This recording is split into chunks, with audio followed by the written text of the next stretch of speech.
proses penyembuhan pasien. Area rumah sakit berdiri di atas lahan seluas 12,4 hektar. Rumah sakit IA Muiz memiliki kapasitas 46 tempat tidur yang terdiri dari kelas 1 dengan 16 tempat tidur dan kelas 2 dengan 30 tempat tidur. Sebagai rumah sakit satu-satunya yang dimiliki pemerintah Kota Samarinda, kami memiliki visi menjadi rumah sakit unggulan pilihan masyarakat. Rumah sakit IA Muiz memiliki pelayanan kesehatan yang lengkap dengan mengutamakan pengobatan, pemulihan, promosi kesehatan, tanpa mengabaikan peningkatan kesehatan dan pencegahan penyakit. Saat ini RSUD IA Muiz telah menjalankan protokol kesehatan untuk mencegah penyebaran virus COVID-19 yang wajib diikuti semua orang yang berada di area rumah sakit. Pertama, setiap pasien, staf, dan pegawai rumah sakit diwajibkan untuk memakai masker. Kedua, saat pengambilan karcis parkir, pengunjung tidak diperbolehkan menyentuh tombol, melainkan dengan melambaikan tangan pada tombol yang tersedia. Ketiga, pasien yang akan memasuki area gedung rumah sakit juga harus mencuci tangan dengan benar terlebih dahulu. Keempat, melakukan screening kesehatan. Setelah screening pasien selesai dilakukan, petugas selalu menggunakan hand sanitizer setiap akan melakukan pemeriksaan kepada pasien berikutnya. Kami selalu menginformasikan kepada pengguna layanan untuk selalu mentaati protokol kesehatan dengan 3M, yaitu mencuci tangan, memakai masker, dan menjaga jarak. Kelima, pasien menyampaikan tujuan datang ke rumah sakit. Keenam, jujur dalam menyampaikan keluhan maupun riwayat penyakit Anda kepada petugas kesehatan.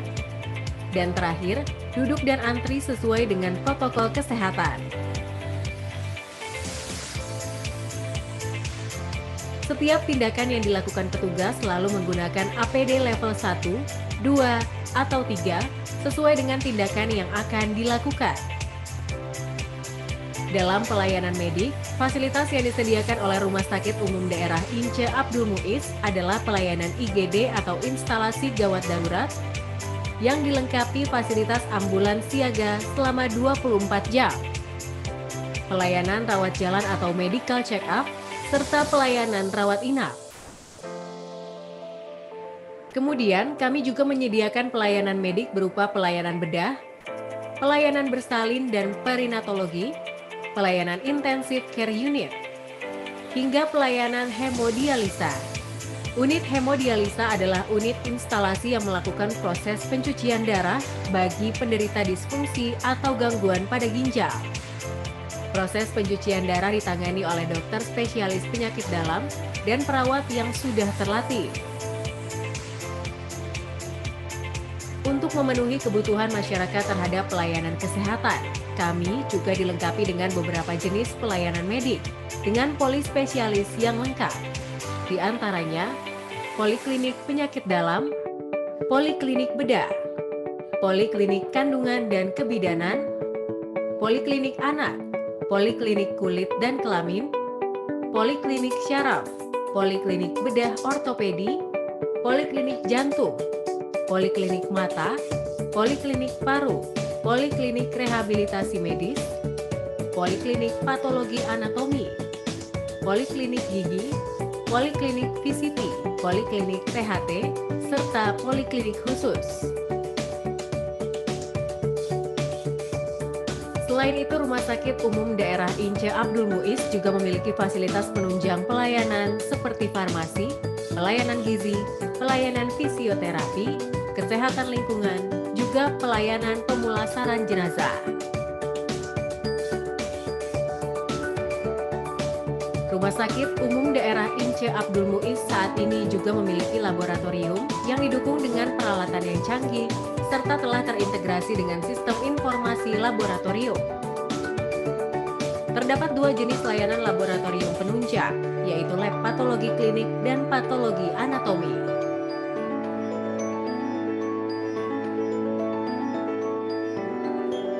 Jenis tindakan yang tersedia di patologi anatomi antara lain FNAB atau Fine Needle Aspiration Biopsy, AJH atau aspirasi jarum halus, histopatologi, citologi, serta pap smear. Sementara itu, berikut jenis tindakan yang tersedia di patologi klinik RSUD IA MUIS. Di antaranya, pemeriksaan hematologi, pemeriksaan kimia, pemeriksaan urin, pemeriksaan feses, pemeriksaan serologi atau imunologi, pemeriksaan bakteriologi atau mikrobiologi, pemeriksaan cairan tubuh, dan BDRS atau bank darah rumah sakit. Pelayanan radiologi Rumah Sakit Umum Daerah Ince Abdul Muiz juga telah memiliki peralatan modern dan canggih. Di antaranya adalah X-ray mobile, konvensional radiologi, fotorongen non-kontras, pemeriksaan panoramik, CT scan, serta mesin MRI. Magnetic Resonance Imaging atau lebih dikenal dengan mesin MRI adalah pemeriksaan yang memanfaatkan medan magnet dan energi gelombang radio untuk menampilkan gambar struktur dan organ di dalam tubuh. Mesin MRI sendiri dapat digunakan sebagai alat pemeriksaan antara lain terhadap otak, saraf tulang belakang, jantung, pembuluh darah, tulang, sendi, jaringan lunak, dan organ-organ tubuh lainnya. Kemampuan mesin MRI yang dapat menunjukkan hasil gambar organ, tulang, dan jaringan di dalam tubuh secara rinci dan mendalam dapat dimanfaatkan sebagai alat bantu diagnosis untuk dokter. Demi hasil tes yang akurat dalam mengoperasikan mesin MRI, kami pun telah dilengkapi dengan operator dan dokter spesialis yang berpengalaman di bidangnya. Oleh karena itu, selain melayani pasien di RSUD IA MUIS, saat ini kami juga menjadi salah satu rumah sakit rujukan pemeriksaan dengan mesin MRI bagi rumah sakit lain di Kalimantan Timur, khususnya Samarinda.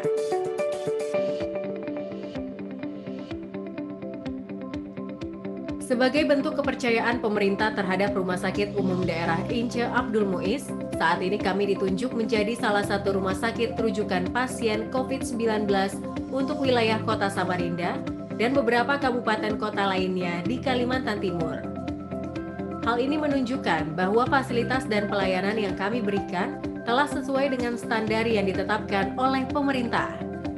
Selain menjadi rumah sakit rujukan pasien COVID-19, saat ini kami juga menyediakan uji screening mandiri yang dapat digunakan sebagai salah satu syarat utama dalam bepergian keluar daerah di masa pandemi. Rumah Sakit Umum Daerah Ince Abdul Muiz saat ini telah menyediakan berbagai metode screening COVID-19, di antaranya rapid test, swab antigen, hingga swab PCR dengan alat tes cepat molekuler atau TCM. Yang terbaru, kami juga telah mendatangkan mobile PCR untuk terus menambah kemampuan tes rumah sakit. Selain bertujuan mendukung kegiatan tracing, testing, dan treatment, mobile PCR ini ke depan juga bisa dimanfaatkan untuk uji sampel penyakit menular lainnya. Sesuai instruksi dari Kementerian Kesehatan, vaksinasi untuk tenaga kesehatan menjadi prioritas utama dalam distribusi tahap 1. Sejak Januari 2021, Rumah Sakit Umum Daerah Ince Abdul Muiz telah memulai proses vaksinasi COVID-19 untuk para tenaga kesehatan kami. Tidak hanya untuk kalangan tenaga kesehatan, vaksinasi juga diperuntukkan bagi seluruh pekerja yang menunjang kerja-kerja di rumah sakit, termasuk petugas keamanan dan kebersihan.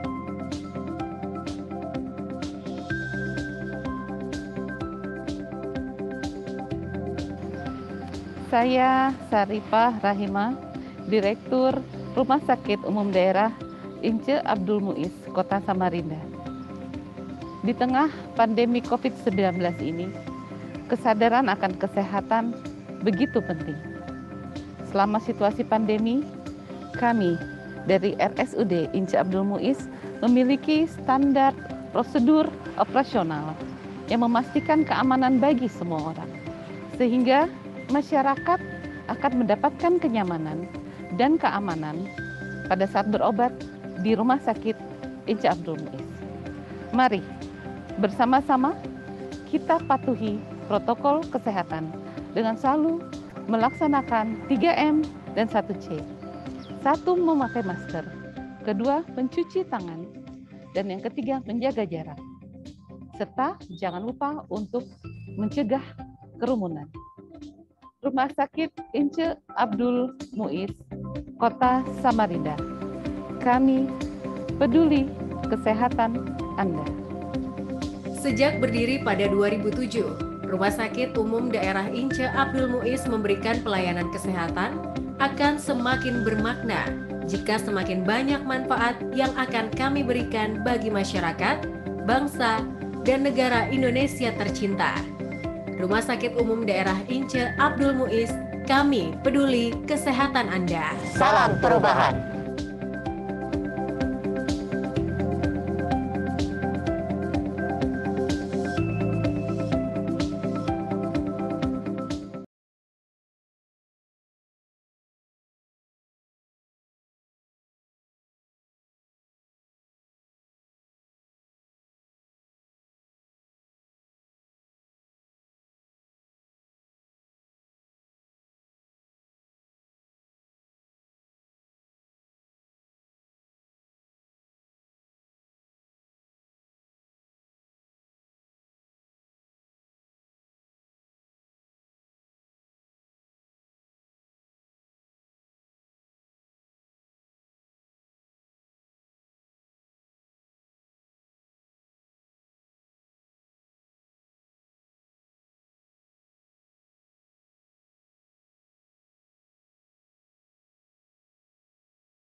Ya, Assalamualaikum warahmatullahi wabarakatuh. Selamat pagi, Om Swastiastu, Shalom, Namo Buddhaya, salam kebajikan, dan salam sejahtera. Selamat pagi semuanya.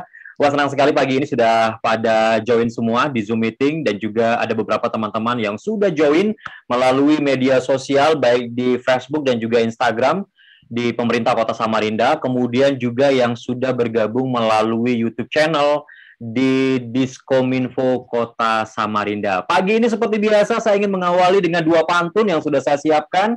Ada kertas diberi perekat, kertasnya kuat, dalamnya hangat. Selamat pagi, salam sehat, semoga kita tetap semangat. Nah, pergi berjalan ke dataran rendah dari tengah kota ke tepian. Pagi ini akan terasa indah bila senantiasa diawali dengan senyuman. Ya, kenapa kita harus senyum? Karena pagi ini berhubungan dengan mulut, berhubungan dengan gigi. Pagi ini kita ketemu lagi dalam Bincang Sehat bersama Muiz, Rumah Sakit Umum Daerah Ince Abdul Muiz Samarinda, dan kita di pagi ini akan membahas mengenai tema pencegahan penyakit mulut di era pandemi COVID-19. Bagaimana cara menjaga kebersihan gigi dan mulut selama isoman? Ini dia yang akan kita bahas bersama dengan narasumber kita. Siapa narasumbernya? Nanti dulu, sudah ada di layar, tapi nanti saya kenalkan ya, saya bacakan kurikulum vitae dan lain sebagainya. Nah, kegiatan kita pagi ini merupakan kerjasama antara Dinas Komunikasi dan Informatika Kota Samarinda bersama dengan tim promosi kesehatan Rumah Sakit Umum Daerah Ince Abdul Muiz Samarinda. Nah, teman-teman, pagi ini seperti biasa kita akan menghadirkan beberapa informasi terlebih dahulu sebelum kita masuk ke tema. Informasi pertama, kembali kita mendapatkan informasi duka bahwa seluruh direktur dan juga seluruh karyawan Rumah Sakit Umum Daerah Ince Abdul Muiz Samarinda mengucapkan turut berduka cita yang mendalam atas meninggalnya Dr. PMT Mangalindung Ompusunggu SPB. Semoga kita doakan bersama, semoga beliau mendapatkan tempat yang mulia dan kebahagiaan abadi di sisi Tuhan Yang Maha Esa, teruntuk segenap keluarga yang ditinggalkan agar diberikan ketabahan dan juga kesabaran. Dan pagi ini juga beberapa teman-teman itu juga sedang fokus juga karena baru mendapatkan informasi atau berita duka ini. Dan untuk kita juga semua, untuk tenaga kesehatan yang saat ini juga sedang bertugas, sedang berjuang, mari sama-sama kita menjaga kesehatan, sama-sama tetap semangat, tetap optimis, dan juga sama-sama tetap tersenyum. Pagi ini saya sapa dulu untuk narasumber kita, sudah bergabung Dr. Ronden Perwira Dinata. Selamat pagi, Dok. Halo, selamat pagi semuanya. Iya, baik. Selamat pagi. Iya, baik. Terima kasih sudah bergabung. Dan kemudian ada Ibu Direktur juga sudah bergabung bersama dengan kita. Selamat pagi, Dr. Rahima. Selamat pagi semua, Pak Made, Dr. Ronden. Selamat datang juga di Rumah Sakit MUIS. Beliau memperkuat jajaran dokter Rumah Sakit MUIS. Baik, Dokter Bu Direktur, saya boleh kasih pantun nggak? Ya, saya mau kasih pantun untuk Ibu Direktur, boleh ya? Boleh. Baik, saya pantun ini spesial untuk Bu Direktur ya. Ibu kota boleh pindah ke Kalimantan. Boleh. Ibu kota boleh pindah ke Kalimantan, tapi hati tidak boleh pindah ke hati mantan. Selamat ulang tahun Ibu Direktur, saya ucapkan. Semoga senantiasa dilimpahkan kesuksesan dan kesehatan. Wah, hari ini Ibu Direktur ulang tahun ya. Terima kasih sudah memberikan wadah yang luar biasa. Sehat dan sukses selalu Ibu Direktur. Iya, itu berita ada berita duka. Terima kasih banyak tuh.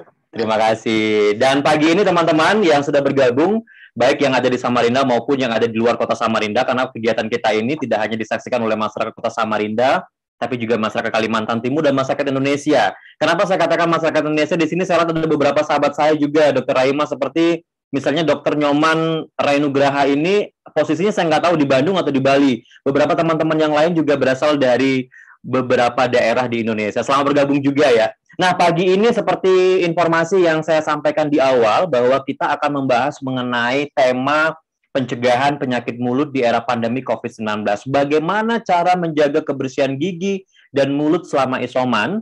Jawabannya akan dihadirkan oleh narasumber kita. Saya bacakan kurikulum vitae-nya singkat ya, saking semangatnya nih. Oke. Narasumber kita menempuh pendidikan di tahun 2017 sampai dengan tahun 2020 di Universitas Airlangga, menempuh program pendidikan dokter spesialis ilmu penyakit mulut. Sebelumnya di 2003 dan 2013 beliau telah menyelesaikan juga pendidikan di Universitas Sumatera Utara untuk pendidikan dokter gigi. Riwayat pekerjaannya di tahun 2014 sampai dengan 2017 sebelumnya, beberapa tahun yang lalu, menjabat sebagai dokter gigi pertama di UPTD Puskesmas Sambutan Kota Samarinda. Kemudian 2020 sampai dengan 2021, penugasan khusus sebagai residen senior di Rumah Sakit Umum Daerah Celebesolu, Kota Sorong, Provinsi Papua Barat. Jauh juga ya. Kemudian 2001 sampai dengan sekarang sebagai dokter gigi spesialis penyakit mulut di Rumah Sakit Umum Daerah Ince Abdul Muiz, Kota Samarinda. Kelahirannya, wah kalau kelahiran jangan diinformasikan ya, kelihatan masih muda banget ya. Langsung saya sapa Dr. Ronden Perwira Dinata, spesialis penyakit mulut, dokter gigi Ronden Perwira Dinata. Selamat pagi Dr. Ronden. Ya, selamat pagi semuanya. Mas Made, selamat pagi. Iya, saya habis semangat ini Dok, beberapa kali jelimet jadinya karena memang harus kenceng gitu ya, semangat dan senyumnya. Dokter Ronden, kalau kita bicara mengenai kesehatan mulut ya, kesehatan mulut, entah itu kesehatan gigi dan lain sebagainya, apa yang kemudian menjadi gambaran di awal pertemuan kita yang akan dokter akan bagikan begitu, sebelum nanti masuk ke materi, Dok? Bagaimana? Sebelum nanti masuk ke materi, tolong disampaikan bocorannya dulu apa saja materi-materi yang akan dibagikan, yang kalau kita hubungkan dengan apa yang tadi pertanyaan utama yang akan kita jawab, bagaimana cara menjaga kebersihan gigi dan mulut selama isoman. Paling nggak ada bocoran awal dulu nih, gambaran awal materi yang akan dokter bagikan. Silakan Dok. Ya, mungkin bocoran ya. Ya, bocoran ya. Ya. Jadi memang selama ini kita baca-baca jurnal, video-video YouTube, dan juga memperhatikan bagaimana press release yang dikeluarkan oleh WHO ataupun oleh Kementerian Kesehatan Republik Indonesia, ya.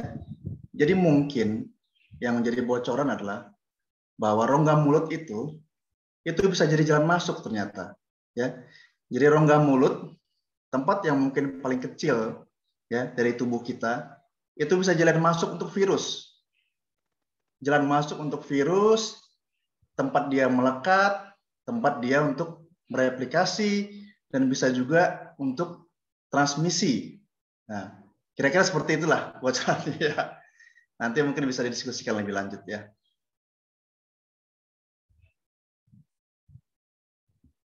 Ya, saya sudah lihat juga Dr. Anda sudah mempersiapkan materinya dengan begitu detail. Jadi teman-teman nanti bisa kita saksikan sama-sama materinya. Kemudian setelah itu teman-teman bisa menyampaikan pertanyaan melalui kolom chat. Silakan ketik pertanyaannya di kolom chat. Kemudian untuk teman-teman yang menyaksikan program kita melalui media sosial di YouTube channel juga silakan bisa menyampaikan pertanyaan. Nanti akan saya sampaikan kepada Dr. Ronden. Termasuk juga teman-teman yang ada di Zoom meeting yang mau menyampaikan pertanyaan langsung juga bisa mengklik di kolom raise hand ya, di pilihan raise hand untuk menyampaikan pertanyaan langsung dengan Dr. Ronden. Dan selanjutnya saya persilakan kepada Dr. Ronden untuk menyampaikan informasinya. Silakan, Dok. Ya, saya mulai share screen aja ya. Boleh, silakan, Dok.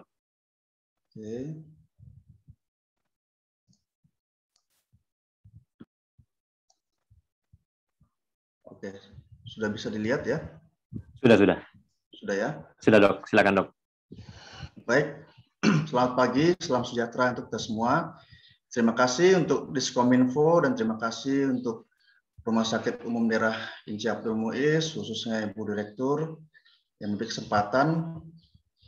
Jadi saya akan mencoba untuk pada hari ini, ya, bagaimana sebagai spesialis penyakit mulut, sebagai dokter gigi, bagaimana kita bisa menjadi bagian ya dari pengendalian penyebaran COVID.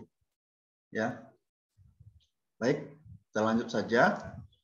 Nah, ini saya awali dari grafik yang berupa tabel batang. Ini ada warna merah dan ada warna biru.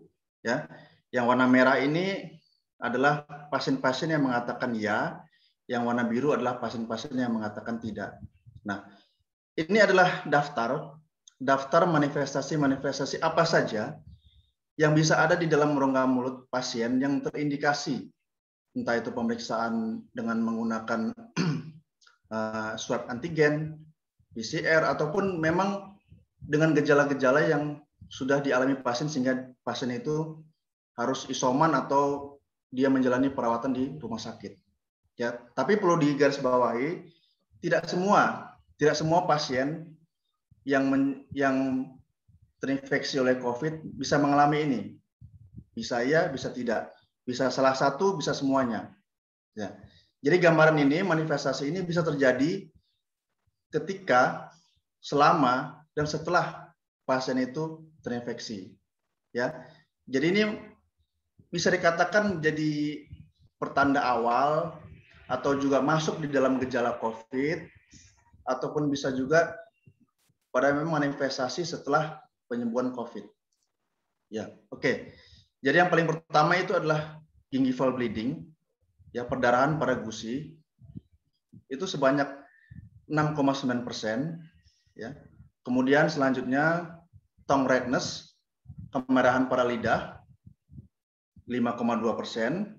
Jadi 5,2% pasien yang mengalami keluhan atau gejala seperti ini. Selanjutnya pain or swelling below the mandible. Ada rasa nyeri, pembengkakan pada rahang bawah, pada mandibula ya. Ini sebesar 10%. Pain or swelling in salivary gland or cheek. Ini pembengkakannya pada kelenjar ludah. Ya. Kelenjar ludah itu yang kalau yang mayor itu ada 3 pada sisi di sebelah pipi, ya, di bawah rahang bawah di sini dekat dengan angulus mandibula kita, ataupun yang di sini yang di bawah lingual, sublingual, ya. Jadi pembengkakannya berada pada situ, sini, di sini, dan di sini, ya. Kemudian ada spots pada mulut atau bibir, ya. spot ini bisa berupa gambaran warna merah atau warna putih pada bibir atau pada mulut. Ini semua pada bagian dalam ya, pada bagian dalam. Kemudian oral ulcer. Oral ulcer ini mungkin bisa dibilang sariawan ya, sariawan bahasa umumnya. Selanjutnya difficult swallowing, kesulitan untuk menyelam. Jadi pasien itu merasa seperti kayak penuh, ya, seperti ada kayak pembengkakan di dalam rongga mulutnya. Jadi pasien itu sulit untuk menelan, nyeri untuk menyelam. Ya. Kemudian burning sensation pada mulut atau lidah. Jadi ada rasa kesan terbakar, ya. Mungkin bahasa sederhana seperti itu ya. Kemudian altered food taste. Nah, ini yang paling sering dibicarakan, ya. Altered food taste. Jadi pasien itu mungkin kalau untuk rasa itu bisa dibagi 3 ya. Ada yang hipogeusia. Jadi pasien itu kayaknya hanya beberapa rasa saja yang dia bisa sensasikan gitu. Mungkin hanya rasa manis, hanya rasa pahit, ada rasa asam. Atau yang hipogeusia, ada yang dysgeusia. Jadi dia nggak bisa menentukan gitu loh. Ini rasa apa ya gitu. Jadi bingung gitu. Ada kebingungan di situ. Nah, yang paling parah itu adalah yang anageusia. Jadi sama sekali tidak merasakan apapun. Ya. Nah, altered food taste ini punya presentasi paling banyak ya. Dan memang paling banyak dijumpai. Jadi kalau kita baca jurnal-jurnal ya, baca-baca rilis dari dari WHO, Kemenkes, atau kita lihat di YouTube. Jadi ini yang paling banyak. Altered food taste 25,9%, ya. Loss of sweet sensation itu tadi hanya sebagian rasa aja yang tidak bisa disensasikan, 29,3%. Loss of salt sensation untuk rasa asin sebanyak 34%. Dry mouth, mulut kering ya. Mulut kering. Ini sebanyak 39%, dan gejala-gejala lain dalam rongga mulut yang tidak ada di dalam daftar di atas. Ya, itu bisa berupa gambaran merah atau gambaran putih atau ada pembengkakan di dalam rongga mulut. Oke, lanjut ya. Nah, ini untuk bagaimana kita bisa membayangkan ya atau melihat apa sih yang di dalam daftar yang sudah saya sampaikan tadi, seperti itu ya. Dan sekali lagi, ini belum tentu terjadi pada semua orang, ya, belum tentu. Tapi ini bisa jadi pertanda, dan ini keluhan-keluhan seperti ini harus diatasi. Jadi kalau Anda mengalami keluhan seperti ini, cobalah segera periksakan ke dokter, ya, ke fasilitas kesehatan yang terdekat, sehingga kita tuh udah waspada. Sedari awal kita sudah waspada gitu. Dari rongga mulut kita bisa menjadi lebih waspada gitu loh. Ya, perdarahan pada gusi. Ya, ini bukan karena adanya plak atau karang gigi ya, tapi pada kondisi gigi yang bersih bisa tiba-tiba terjadi perdarahan. Nah, dan sekali lagi perlu saya sampaikan, keluhan-keluhan ini bisa terjadi di awal selama pasien itu terinfeksi COVID, ataupun setelah pasien itu sembuh dari COVID, ya. Jadi di antara rentang waktu itu. Ya, ini kemerahan pada lidah. Kemerahan ini bukan artinya merah yang warna biasa merah ya, tapi maksudnya merah itu lebih merah daripada sekitarnya. Jadi Anda bisa perhatikan, kok sepertinya lidah saya yang ini kok warnanya lebih merah ya daripada bagian lidah yang lain kayak gitu. Ya, warnanya kok kemerahan ya, seperti itu. Jadi begitu cara membedakannya. Karena warna lidah yang normal itu warnanya merah muda ya. Nah, ini dia pembengkakan pada kelenjar ludah. Nah, ini pembengkakan pada kelenjar parotis ya. Jadi yang kelenjar ludah mayor itu tadi yang sudah saya sebutkan di awal. Jadi kalau Anda ada gejala-gejala seperti ini, pembengkakan ya, terus ada kesannya kayak Anda raba-raba kok kayak panas gitu, seperti tanda-tanda peradangan ya. Kalau misalnya ada rasa panas, merah, bengkak, nyeri, seperti tidak bisa digerakkan. Nah, itu coba periksakan ke dokter, ya. Nah, ini yang disebut ulcer tadi ya, ulcer, ya, sariawan pada bibir. Dan ini tidak hanya pada bibir saja, karena itu di dalam rongga mulut kita itu adalah tempat masuknya bakteri ternyata. Tempat masuknya virus, ya. Jadi virus itu bisa menempel, dia bisa masuk menginvasi, dan juga dia bisa bereplikasi, ya, dalam rongga mulut.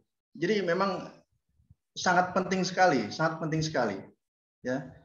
Bisa menjadi tempat masuk kita untuk menjadi sakit, dan bisa juga menjadi tempat keluar untuk kita menyebabkan orang lain sakit. Mungkin kira-kira seperti itu ya bahasanya ya. Nah, kalau sariawan ini bisa terjadi bukan hanya di bagian bibir saja, tetapi juga di bagian lidah, di bagian langit-langit, di bagian tonsil, atau di bagian pipi sebelah dalam. Ya. Nah, ini mulut kering dan bibir pecah-pecah. Ya. Jadi virus itu bisa juga melekat, bisa juga menginvasi, bisa juga bereplikasi di dalam kelenjar ludah, sehingga menyebabkan mulut kita kering dan bibir pecah-pecah.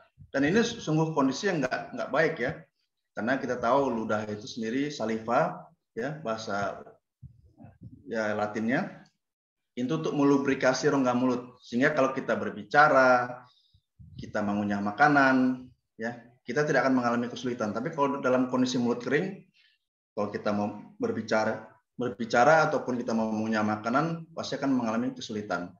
Ya. Nah, di awal tadi saya sudah sampaikan bahwa mungkin ada yang istilahnya underappreciable ya terhadap rongga mulut ini, ya. Tetapi ternyata setelah saya teliti di dalam jurnal-jurnal, ternyata memang rongga mulut itu sangat penting ya. Itu tadi saya bilang, jadi jalannya masuk dan jadi jalannya keluar juga untuk virus ini menginfeksi orang lain. Ya, bisa untuk menginfeksi saya sendiri ataupun bisa untuk menginfeksi orang lain, yaitu dengan droplet ya. Pernah nggak Anda perhatikan kalau misalnya orang berbicara, ya, itu pasti ada droplet yang keluar. Ada droplet yang keluar.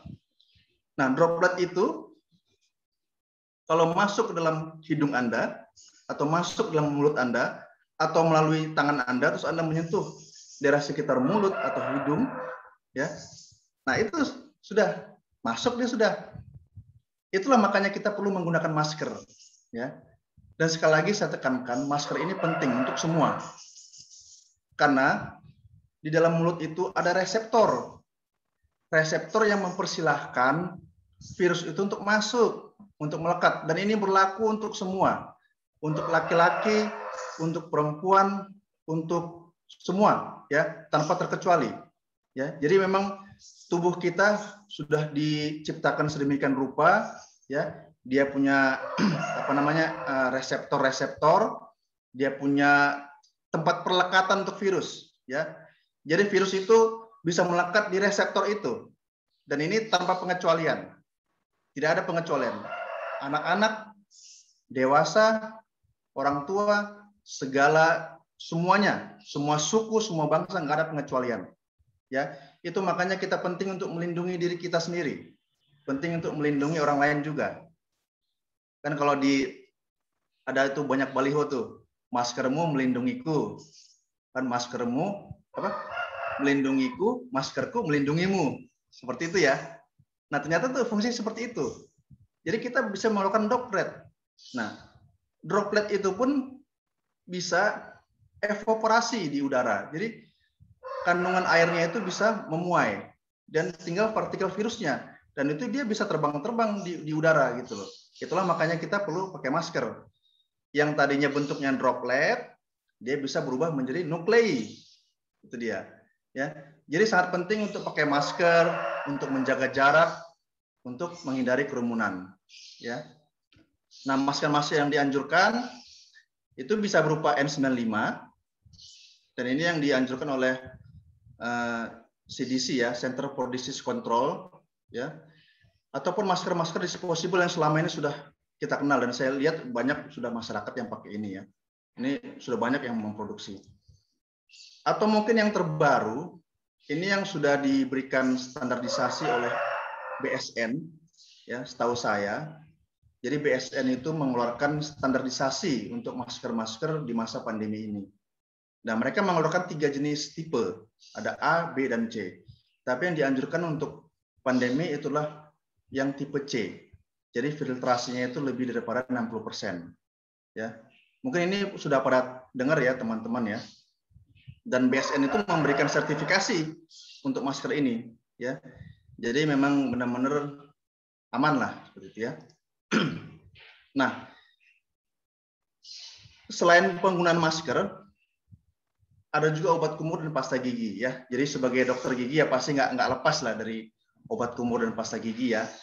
Dan ini saya sangat anjurkan sekali untuk pasien-pasien yang memang sudah terindikasi COVID ya, dengan pemeriksaan antigen, dengan pemeriksaan PCR, ataupun pasien-pasien itu memiliki gejala.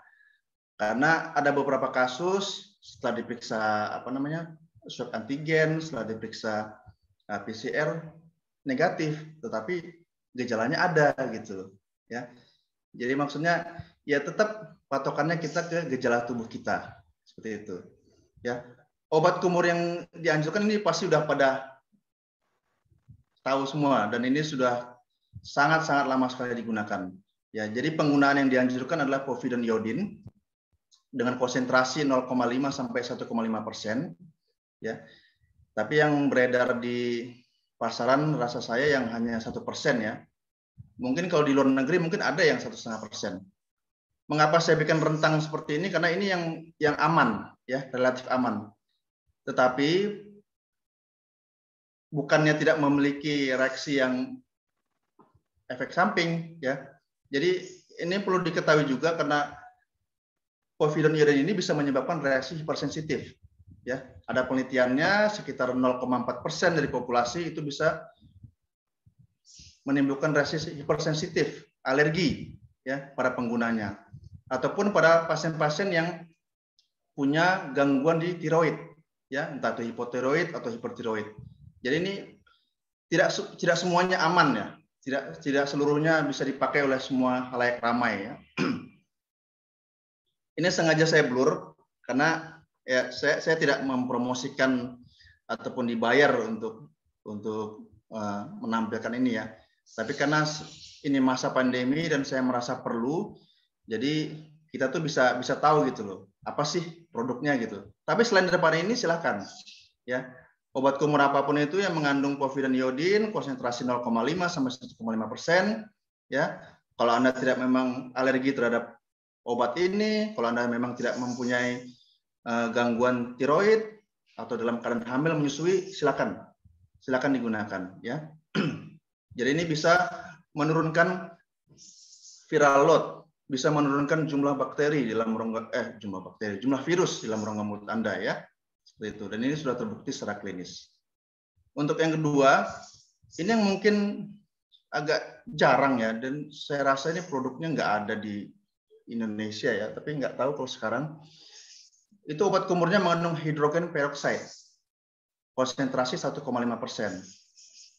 Mungkin hidrogen peroksida itu lebih dikenal sebagai bahan pembersih ya, bahan pembersih pada pakaian atau biasa digunakan oleh dokter THT ya untuk melunakkan serumen ya sebelum membersihkan rongga telinga ya, saluran telinga ya. Ini juga bisa Anda gunakan dan efeknya kurang lebih sama ya, menurunkan viral load, menurunkan jumlah virus ya, cara kerjanya pun sama. Dan ini sangat efektif sekali dan terbukti secara klinis. Nah, untuk pasta gigi ya. Jadi memang saya rasa pasta gigi pun kita harus beralih kepada produk-produk yang mengandung stannous fluoride ya. Ya. Mungkin kalau yang selama ini kita tahu yang mengandung natrium fluoride ya. Ya, tapi ada pengembangan baru-baru ini ternyata stannous fluoride dengan konsentrasi 0,454% itu ternyata bisa juga menurunkan viral load pada rongga mulut ya. Dan ini juga sudah terbukti secara klinis. Nah, untuk pasta gigi ini yang saya tahu cuma ini aja kandungan yang bisa untuk menurunkan viral load, yang bisa untuk menginaktifkan virus. Kalau yang lainnya saya kurang tahu. Jadi bahan-bahannya itu, maksudnya bahannya itu berupa stannous fluoride ya. Ini lebih kurang sama seperti natrium fluoride, sodium fluoride. Cuma dia lebih kuat, ya efeknya itu lebih kuat daripada yang natrium fluoride, yang sodium fluoride ya. Nah ini saya cek-cek di internet ada beberapa produk dan juga saya blurkan juga. Sekali lagi saya tidak dibayar untuk menampilkan ini, tapi saya merasa di masa pandemi ini kita perlu tahu apa sih produk-produk yang bisa saya dapatkan untuk menjaga kesehatan rongga mulut saya, khususnya untuk pasien-pasien yang terinfeksi COVID ya. Ini ada 4 produk. Silakan Anda pilih sendiri. Kira-kira apa yang ada di daerah Anda yang bisa Anda jangkau, yang bisa Anda beli, silakan. Ya, gosok gigi seperti biasa. Ya. Dan jangan lupa sangat penting juga untuk kita mengisolasi diri sendiri ya. Jadi gosok gigi, pasta gigi, mungkin kalau kita pakai gayung untuk menggosok gigi, pakai gelas, pakai piring, itu pakai sendiri. Jangan dipakai beramai-ramai. Ya, itu caranya untuk mencegah transmisi ke orang lain. Ya, saya rasa itu aja, Mas Made, yang bisa saya sampaikan. Terima kasih. Ya, baik. Terima kasih Dr. Ronden sudah sharing ya terkait dengan beberapa tips juga pengetahuan terkait menjaga kesehatan mulut dan beberapa gejala-gejala yang juga muncul. Sebelum nanti ada beberapa pertanyaan yang kita akan bacakan untuk teman-teman yang baru bergabung bersama kita dalam Bincang Sehat bersama Muiz, saya ucapkan selamat datang ya, yang juga bergabung melalui media sosial di Diskominfo Samarinda dan juga melalui Instagram dan Facebook ya di pemerintah kota Samarinda. Baik, Dr. Ronden, sebelum kita membacakan beberapa pertanyaan yang sudah masuk, karena ketika kita berbicara mengenai mulut ya tadi Dr. Ronden mengatakan bahwa mulut menjadi salah satu tempat masuknya virus kalau kita berbicara mengenai COVID-19. Ya. Ada yang mengatakan tidak bisa merasakan, ada yang juga berbagai keluhannya muncul begitu. Tapi dokter tadi juga sempat menyinggung mengenai ada pendarahan dan lain sebagainya. Apakah memang itu muncul pada orang-orang yang terpapar COVID-19 yang melakukan isoman?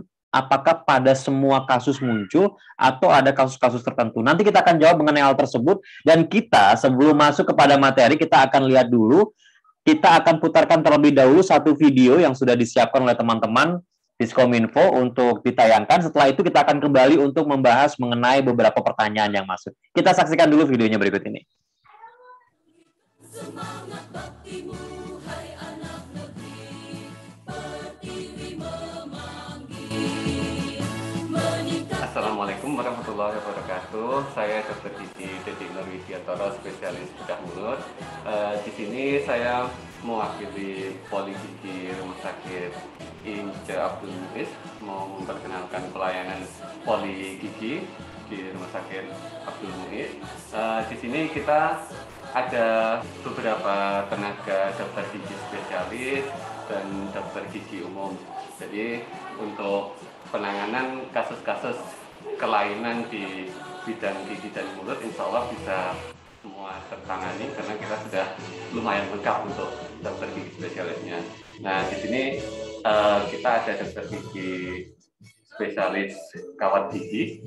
Jadi untuk kelainan bentuk gigi nanti bisa dirawat oleh dokter spesialis kawat gigi. Kemudian ada spesialis konservasi gigi, itu yang merawat nanti untuk kasus-kasus penambalan yang sulit. Kalau untuk kasus penambalan atau pencabutan yang mudah nanti bisa dikerjakan oleh dokter gigi umumnya. Kemudian ada dokter gigi spesialis periodonti, itu untuk perawatan pembersihan karang gigi atau kelainan-kelainan di gigi. Kemudian untuk pencabutan yang sulit atau pencabutan gigi miring atau gigi terpendam juga bisa dilakukan nanti oleh spesialis bedah mulutnya. Bisa juga untuk kasus-kasus misal kecelakaan, ada patah rahang juga bisa ditangani di sini. Kemudian untuk insya Allah tahun depan ini ada tambahan dokter gigi spesialis tadi, spesialis gigi anak, juga spesialis prostodonti yang spesialis untuk pembuatan gigi duluan. Nah, mungkin itu beberapa pelayanan yang bisa dilayani di Rumah Sakit MUIS. Insya Allah sudah cukup lengkap untuk penanganan di bidang gigi dan mulut. Jadi tidak usah ragu lagi kalau ada kelainan atau keluhan di bidang gigi dan mulut, bisa datang ke Rumah Sakit Gigi dan Mulut di Rumah Sakit Abdul Muiz. Ya, terima kasih. Assalamualaikum warahmatullahi wabarakatuh.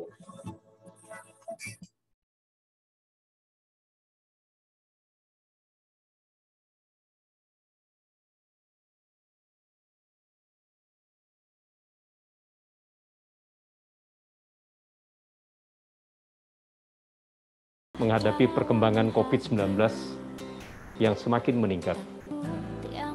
Banyak saudara-saudara kita yang saat ini sedang berjuang melawan virus COVID-19. Mereka sangat membutuhkan bantuan kita. Jika Anda penyintas COVID-19, jadilah pahlawan untuk Samarinda. Saya Rusmadi Wongso, Wakil Wali Kota Samarinda, mengajak Anda semua untuk bergabung bersama kami dengan cara mengisi tautan di bawah ini. Jadilah pahlawan plasma. Be a hero, save lives. Samarinda butuh kalian.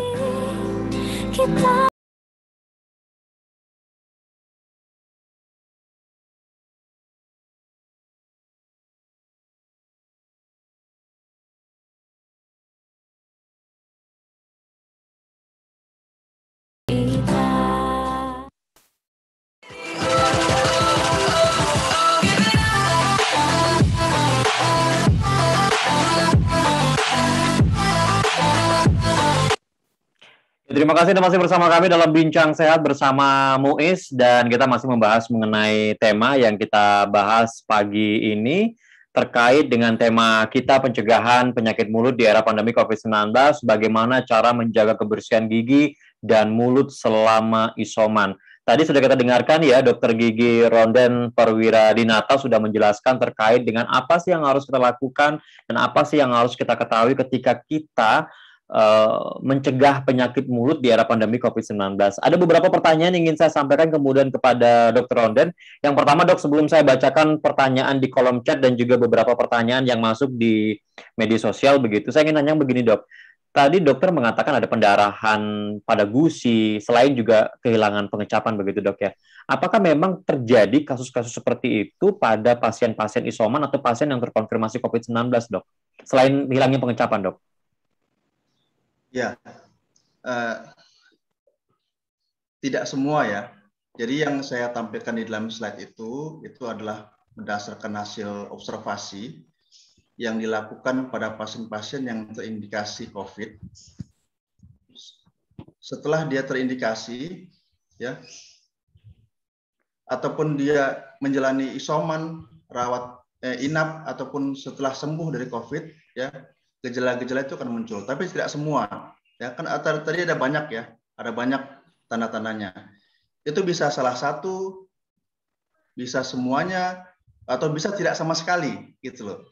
Jadi mungkin tidak jadi patokan, tapi hanya gambaran saja, gitu loh.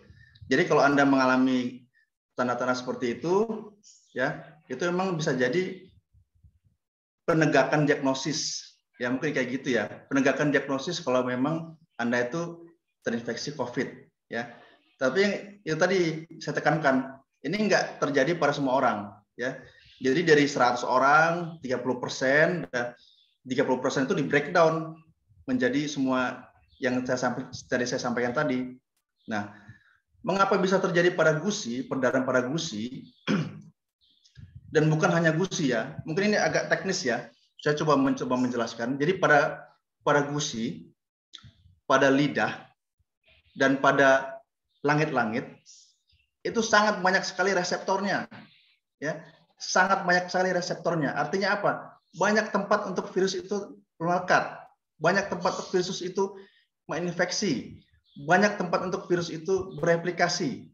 Jadi tiga tempat itu yang paling utama. Jadi mungkin ada dokter gigi di sini ya. Mohon maaf, bukannya saya mencoba mengajari, tapi kita bisa mendeteksi.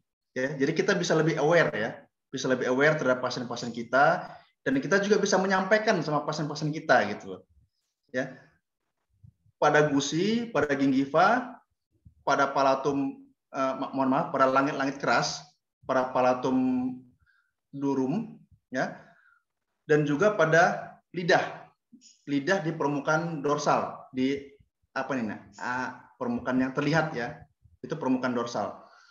Itu reseptornya sangat banyak di situ, ya. Mungkin kalau ada teman-teman dokter yang tahu ACE reseptor, ACE2 reseptor, ya, ACE2, angiotensin converter enzim 2, ya, itu banyak banget di situ.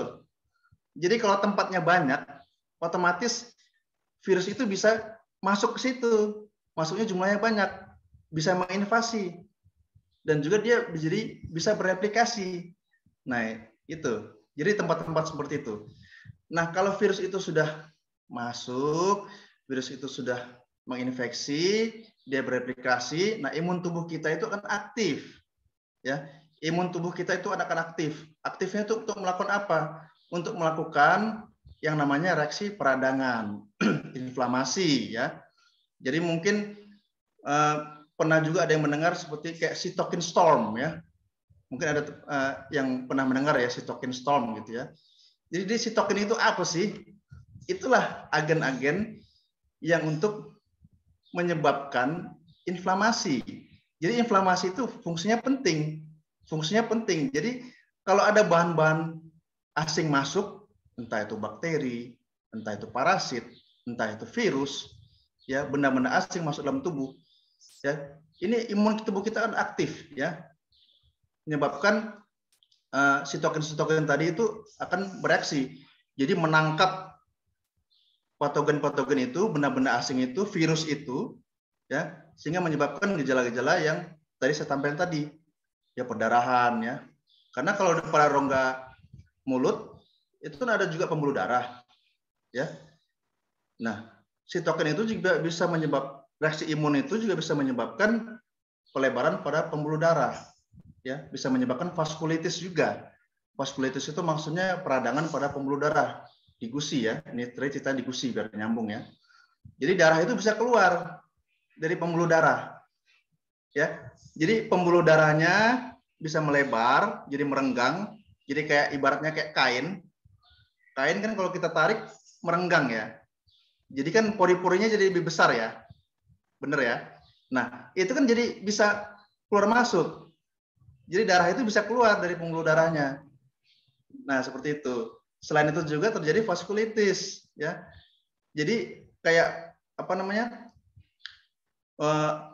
Imun tubuh kita tuh kayak menyerang gitu loh, menyerang virus-virus itu, sehingga menyebabkan peradangan pada pembuluh darah. Ibaratnya kayak bolong lah kayak gitu pembuluh darahnya. Nah, itu bisa jadi jalan keluar juga untuk darah keluar. Terakhir ya terjadi perdarahan pada gusi. Seperti itu kira-kira. Ya. Jadi adanya virus yang masuk, dia bisa menempel, bisa menginfeksi, bisa bereplikasi, bertambah banyak maksud saya. Dan kemudian sistem imun kita akan aktif dan terjadilah proses yang seperti saya sebutkan di atas. Contohnya itu ya seperti perdarahan pada gusi. Pembuluh darah kita jadi melebar, ya, darah jadinya keluar dari pembuluh darah. Dan ada juga vaskulitis di dalam pembuluh darah itu, ada bolong dalam pembuluh darah, jadi dia bisa keluar. Nah, terlihatlah ada darah yang menggenang di gusi seperti itu. Ya, Baik, itu dia jawaban Dr. Rondan. Sekali lagi kami informasikan buat teman-teman yang baru join di Zoom meeting maupun di media sosial, pagi ini Bincang Sehat bersama Muiz mengangkat tema mengenai pencegahan penyakit mulut di era pandemi COVID-19 untuk menjawab pertanyaan bagaimana cara menjaga kebersihan gigi dan mulut selama isoman. Baik, sekarang saya kembali ke pertanyaan Dr. Rondan. Ada pertanyaan di kolom chat untuk di Zoom meeting ya. Selamat pagi Dr. Rondan, saya mau tanya, saya mengalami sakit di bagian pipi dalam sampai gusi, kurang lebih 2 minggu. Karena saya takut ke rumah sakit, saya berusaha untuk membeli obat seperti Cataflam dan juga Deflamat ya. Kemudian juga betadine kumur, tapi sampai sekarang rasa sakit masih tidak bisa hilang. Apakah harus ada penanganan khusus dokter? Serasa bagian pipi dalam seperti tergigit dokter, mohon arahannya. Gimana dok? Ya baik, ini juga tadi sudah saya lihat ya di kolom chat sudah mulai aktif. Mbak Zuria. Jadi sebagai spesialis penyakit mulut memang sering dikirimin. Ini mohon maaf ya, sering dikirimin foto, sering ditanya hal seperti ini. Ya jujur saya juga bingung mau jawab apa gitu ya. Karena begini. Karena yang masyarakat awam tahu itu adalah sariawan gitu loh. Jadi semua dibilang sariawan. Ya. Asal ada yang merah-merah, asal ada yang putih-putih, asal ada luka, semua dibilang sariawan. Padahal penyebabnya itu banyak sekali. Bisa karena infeksi virus, bisa karena infeksi bakteri, ya, bisa karena trauma, bisa karena reaksi alergi, hipersensitivitas, ya. Jadi jujur aja kalau ada dapat pertanyaan seperti ini, saya bingung ya jawabnya apa. Karena sebagai dokter spesialis yang mulut, ya kita tuh harus melihat sendiri, ya. Karena kadang-kadang ya itu deskripsinya itu, saya punya sariawan dok, terus gimana ya obatnya? Hah? Apa ya? jadi memang membingungkan. Tapi yang saya lihat di sini juga, ini dari ibu kah atau bapak ya? Ibu Surya Zadah. Ibu Surya ya? Iya. Ya. Mungkin di sini masalahnya adalah ibu karena takut ke rumah sakit ya. Ya. Iya. Jadi ini saya mencoba untuk encourage ibu ya. Coba untuk meyakinkan ibu biar ibu jadi berani. Jadi saya bisa periksa. Jadi penanganan itu lebih tepat. Gitu. Kan itu tadi saya bilang di dalam rongga mulut itu Bu, itu hampir bentukannya itu sama. Kalau nggak merah ya putih, gitu. Kalau nggak merah ya putih, kalau nggak putih ya merah. Terus orang pikirnya, oh ini sariawan. Terus obatnya pun semuanya kayaknya jadi sama gitu ya. Pada minum kayak apa namanya? Ini kan Cataflam dan Deflamat ini kan lebih kurang sama ya. Kalau Cataflam itu kan yang kalium diklofenak ya. Kalau yang Deflamat itu kan yang natrium diklofenak ya. Ini untuk anti nyeri ya, anti nyeri yang non steroid ya. Jadi itu tadi supaya penanganannya lebih tepat, karena ibu juga tadi sampaikan apakah harus ada penanganan khusus. Setelah saya periksa, kalau mungkin itu hal yang serius, berarti perlu penanganan khusus. Nah, itu dia jawaban saya. Jadi kalau saya nggak memeriksa secara langsung, saya jujur aja saya sulit untuk menentukan ini apa. Ya, mungkin begitu Bu ya. Jadi kalau ibu memang merasa takut, kita di Poligigi itu melakukan standar penanganan pasien yang ketat. Jadi dokter-dokternya juga memakai pelindungan pribadi (PPE). Ya, kita juga setiap pergantian pasien kita bersihkan itu dental unit. Dental unit kita bersihkan, masuk pasien baru. Setelah selesai pasien itu dental unit kita bersihkan. Alatnya juga kita sterilkan. Ya, jadi satu pasien itu satu alat kita sterilkan. Ya, tersedia kok alat sterilisasi di Poligigi di rumah sakit. Jadi ibu nggak perlu takut. Ya, ibu nggak perlu takut. Kita menerapkan standar protokol yang sangat ketat ketika kita menangani pasien. Ya, jadi supaya penanganannya lebih tepat, ya saya mohon daripada ibu beli obat yang macam-macam, daripada ibu berpikir yang macam-macam, bagus datang aja deh Ya, gitu ya. Ya, semoga bisa menjawab ya. Baik, itu dia jawaban Dr. Ronden terkait dengan pertanyaan Ibu Surya Sada ya. Mudah-mudahan bisa menjawab dengan berbagai obat yang sudah dibeli. Jadi datang aja ke rumah sakit, kemudian pemeriksaannya biar lebih pasti dan penanganannya juga tepat. Sekarang kita beralih ke pertanyaan lain, Dr. Ronden. Sekarang ada pertanyaan dari Tari. Ini menanyakan mengenai izin bertanya, Dok, kalau orang habis isoman COVID, apakah harus ganti sikat gigi apa enggak, Dok? Soalnya ada yang bilang virusnya masih nyangkut tuh di sikat giginya begitu. Setelah isoman selesai, apakah harus ganti sikat gigi atau seperti apa? Silakan, Dokter. Ya, baik. Ya. Jadi memang sebelum atau sesudah pandemi memang kita sikat gigi itu harus sendiri ya. Ini Ibu Tari sikatnya pakai sikat gigi sendiri ya. Jadi memang harus punya yang pribadi ya, tidak dipakai atau tidak bersentuhan sama sikat gigi orang lain ya. Jadi Anda pun menempat gosok gigi itu pun jangan di dalam satu wadah. Nanti ada yang bilang, iya sikat gigi saya sendiri kok. Ya tapi ketika saya lihat di kamar mandinya yang ngumpul semua gosok giginya di situ, ya itu ya percuma juga kan gitu kan. Nah pertanyaannya, kalau habis isoman harus ganti sikat gigi nggak? Perlu ya. Kalau Anda habis isolasi mandiri ya dan Anda dinyatakan sembuh, itu perlu ya, perlu. Kecuali kalau misalnya mungkin ya ada hal-hal yang sangat memberatkan sehingga Anda nggak bisa mengganti sikat gigi, ya bisa Anda pakai sikat gigi lama, tapi Anda perlu rendam dulu di dalam povidone iodin itu, di dalam peroksida itu, ya 15 detik, seperti itu, ya. Ya tapi saya rasa sikat gigi kan murah ya, jadi ini sebenarnya ya sangat sederhana ya. Kalau memang mau ganti, saya sangat anjurkan untuk diganti. Tapi kalau Anda misalnya tidak mau mengganti, ya Anda rendam dulu. Rendam. Ya, sebenarnya bukan hanya setelah Anda selesai isoman, tetapi begitu Anda selesai gosok gigi, ya. Begitu Anda selesai gosok gigi, rendam. Rendam di povidone iodin. Rendam di hidrogen peroksida. 15 detik. Ya, direndam di situ supaya virusnya itu jadi inaktif, ya. Jadi bukan hanya setelah isoman, tapi setelah Anda gosok gigi. Ini terkhusus untuk pasien yang memang terindikasi COVID, ya, itu. Ya, baik. Terima kasih, Dr. Ronden. Itu jawabannya ya. Jadi memang kalau terkait dengan sikat gigi, tadi disarankan oleh Dr. Ronden, ketika apalagi melakukan isoman, jangan sampai sikat giginya gabung dengan yang lain, karena memang di sana digunakan begitu setelah kemudian dinyatakan sembuh dari isoman, sikat giginya bisa diganti karena sikat gigi nggak terlalu mahal. Atau pilihan yang lain adalah bisa direndam ya, direndam atau disterilisasi. Baik, sekarang kita beralih ke pertanyaan lain, Dr. Ronden. Ada Dewi Aryani. Maaf katanya terlambat join, nggak apa-apa ya, kita masih sempat untuk saling diskusi tanya jawab begitu. Nah, kata Dewi Aryani begini, Dok, lama masa isoman yang aman walau nggak ada keluhan berapa lama ya, Dok? Dan berapa lama long COVID itu, Dok? Hari ini katanya hari ke-10 isoman dan masih sariawan. Ini ada hubungannya dengan sariawan begitu, Dok? Bagaimana tanggapan dari dokter? Dewi Aryani. Dia isoman, ini hari ke-10, tapi masih sariawan. Ada hubungannya nggak, Dok? Bagaimana penjelasannya? Baik.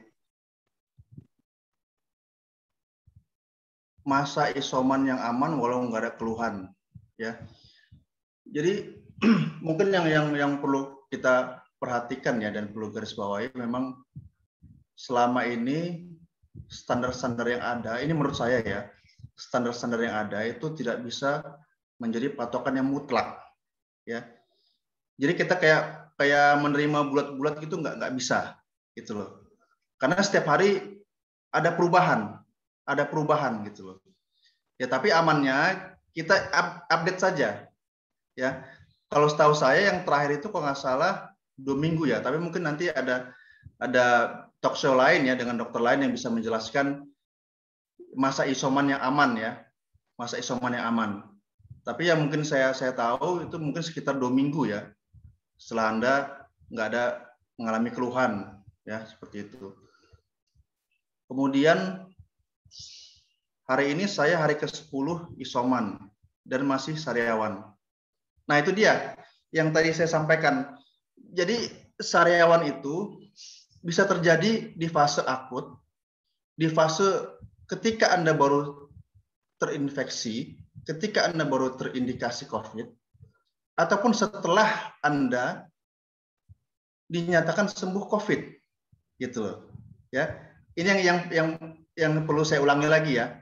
Jadi di fase akut dan di fase kronis. Di fase awal, ketika Anda terindikasi, ketika Anda memang menjalani perawatan atau isoman, dan ketika Anda setelah menjalani perawatan atau isoman. Ya, jadi gejala-gejala dalam rongga mulut ini muncul di ketiga waktu itu, gitu loh. Dan masih sariawan. Nah, kita perlu ketahui juga, sewaktu Anda dinyatakan COVID dan menjalani perawatan, itu juga pasti menerima pengobatan ya, gitu ya. Nah, pengobatan itu pun juga punya efek samping kadang-kadang, itu tadi. Ini nggak semua ya, nggak semua. Tapi efek samping itu tetap menjadi pilihan karena manfaat daripada pengobatan itu lebih besar daripada efek samping yang ditimbulkan. Ya, jadi jangan salah persepsi ya, jangan salah persepsi. Ya, jadi pengobatan yang diberikan oleh dokter, oleh fasilitas kesehatan itu lebih banyak manfaatnya. Jadi daripada efek samping yang timbul. Misalnya ada efek sampingnya setelah selesai perawatan, setelah selesai pengobatan, mungkin ada efek muncul keluhan dalam rongga mulut, ya itu nggak masalah, ya bisa diobati. Nanti bisa datang ke poligigi di rumah sakit MUIS, ya. Itu tadi saya bilang, dan masih sariawan. Ya memang benar berarti, terbukti. Jadi setelah pasien itu sembuh COVID, masih ada gejala-gejala seperti itu. Ya. Begitu ya. Baik. Baik, kita beralih ke pertanyaan lain. Dr. Ronen, sekarang coba kita masuk ke media sosial. Ini ada satu pertanyaan yang sudah terangkum ya. Di IG ini bergabung ada Mbak Dian yang bertanya mengenai bagaimana perawatan gigi dan mulut pada anak-anak balita yang menjalani isoman, Dok. Karena anak-anak agak susah untuk membersihkan gigi. Nah, ini menarik juga nih. Kalau anak-anak kan memang nggak seperti orang dewasa ya, Dok ya. Penanganannya harus khusus begitu. Boro-boro mau sikat gigi, apalagi kondisinya sedang isoman begitu. Silakan, Dr. Ronen.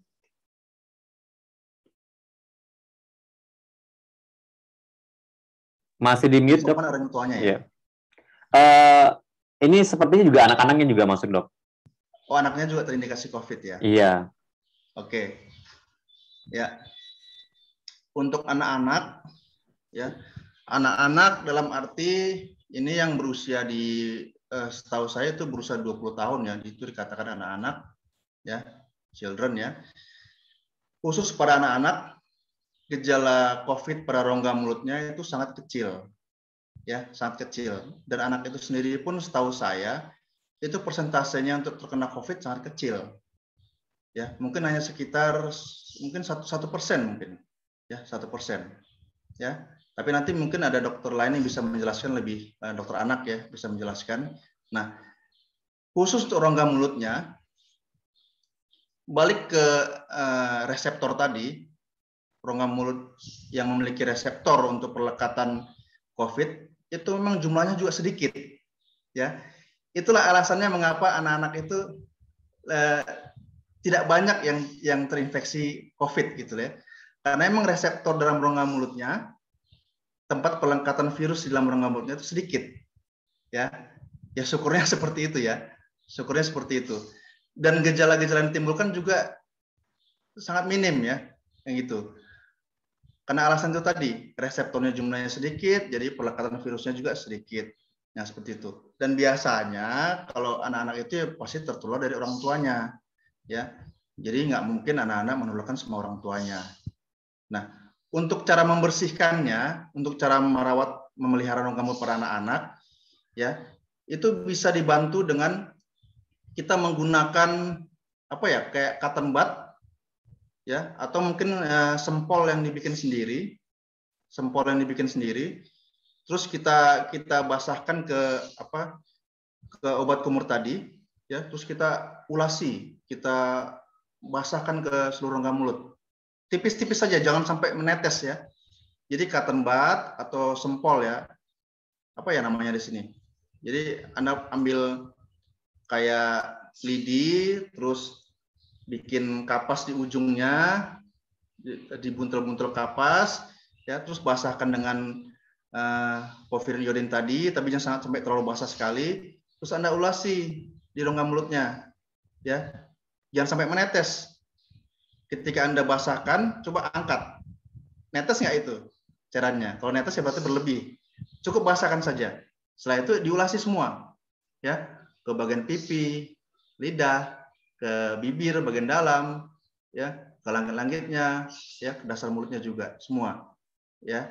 Itu akan sangat efektif sekali supaya menjaga virus yang ada dalam rongga mulut itu nggak masuk ke dalam saluran pernapasan, ya, seperti itu. Ya, baik. Semoga bisa menjawab ya Mbak Dian pertanyaan jawaban dari Dr. Rondan tadi. Jadi bisa dimanfaatkan, bisa disiasati ya Dok ya.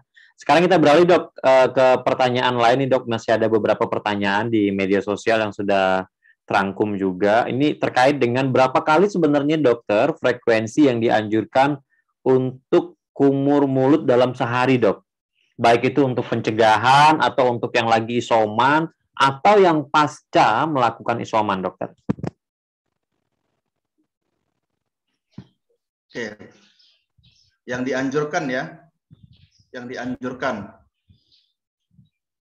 Kalau teorinya, karena kita sebagai dokter gigi ya, jadi kita bersihkan dulu lapangan kerja kita, baru kita mulai melakukan pekerjaan ya. Itu teorinya itu setelah pasien itu berkumur, itu selama 2 jam itu aman, gitu loh. Selama 2 jam itu aman. Artinya ya kita nggak akan kena droplet yang berisi virus-virus tadi, nggak akan kena infeksi seperti itu. Ataupun nukleinnya itu udah ini aktif gitu loh, bukan virus yang aktif. Nah, tapi kalau untuk umumnya cukup 2 kali sehari saja, 2 kali sehari. Karena kan pencegahan penularan COVID itu kan bukan hanya dengan berkumur, bukan hanya dengan gosok gigi, tetapi kan Anda juga pakai masker, Anda juga jaga jarak, gitu loh. Apakah mungkin kita harus berkumur setiap 2 jam sekali? Dan saya rasa tidak mungkin ya. Tetapi sebagai gambarannya, ya. Jadi kalau kita berkumur 15 detik, itu 2 jam aman, ya. 2 jam itu aman. Jadi cukup 2 kali saja berkumur ya setelah kita gosok gigi dengan menggunakan pasta gigi tadi yang sudah saya sebutkan di dalam slide ya. Kemudian Anda bilas dengan air bersih cukup 1 kali. Nggak perlu banyak-banyak ya. Setelah itu Anda berkumur ya, bisa dengan porfirin iodin atau dengan peroksida, silakan pilih. Kalau Anda nggak alergi terhadap porfirin iodin ya silakan pakai. Kalau Anda nggak punya gangguan tiroid ya silakan pakai. Kalau Anda punya alergi terhadap porfirin iodin ataupun punya gangguan tiroid, Anda pakai yang peroksida seperti itu, ya. Kecuali kalau Anda alergi yang terhadap peroksida, ya Anda pakai porfirin iodin seperti itulah, ya. Jadi berkumur 15 detik, 2 jam aman, ya, begitu.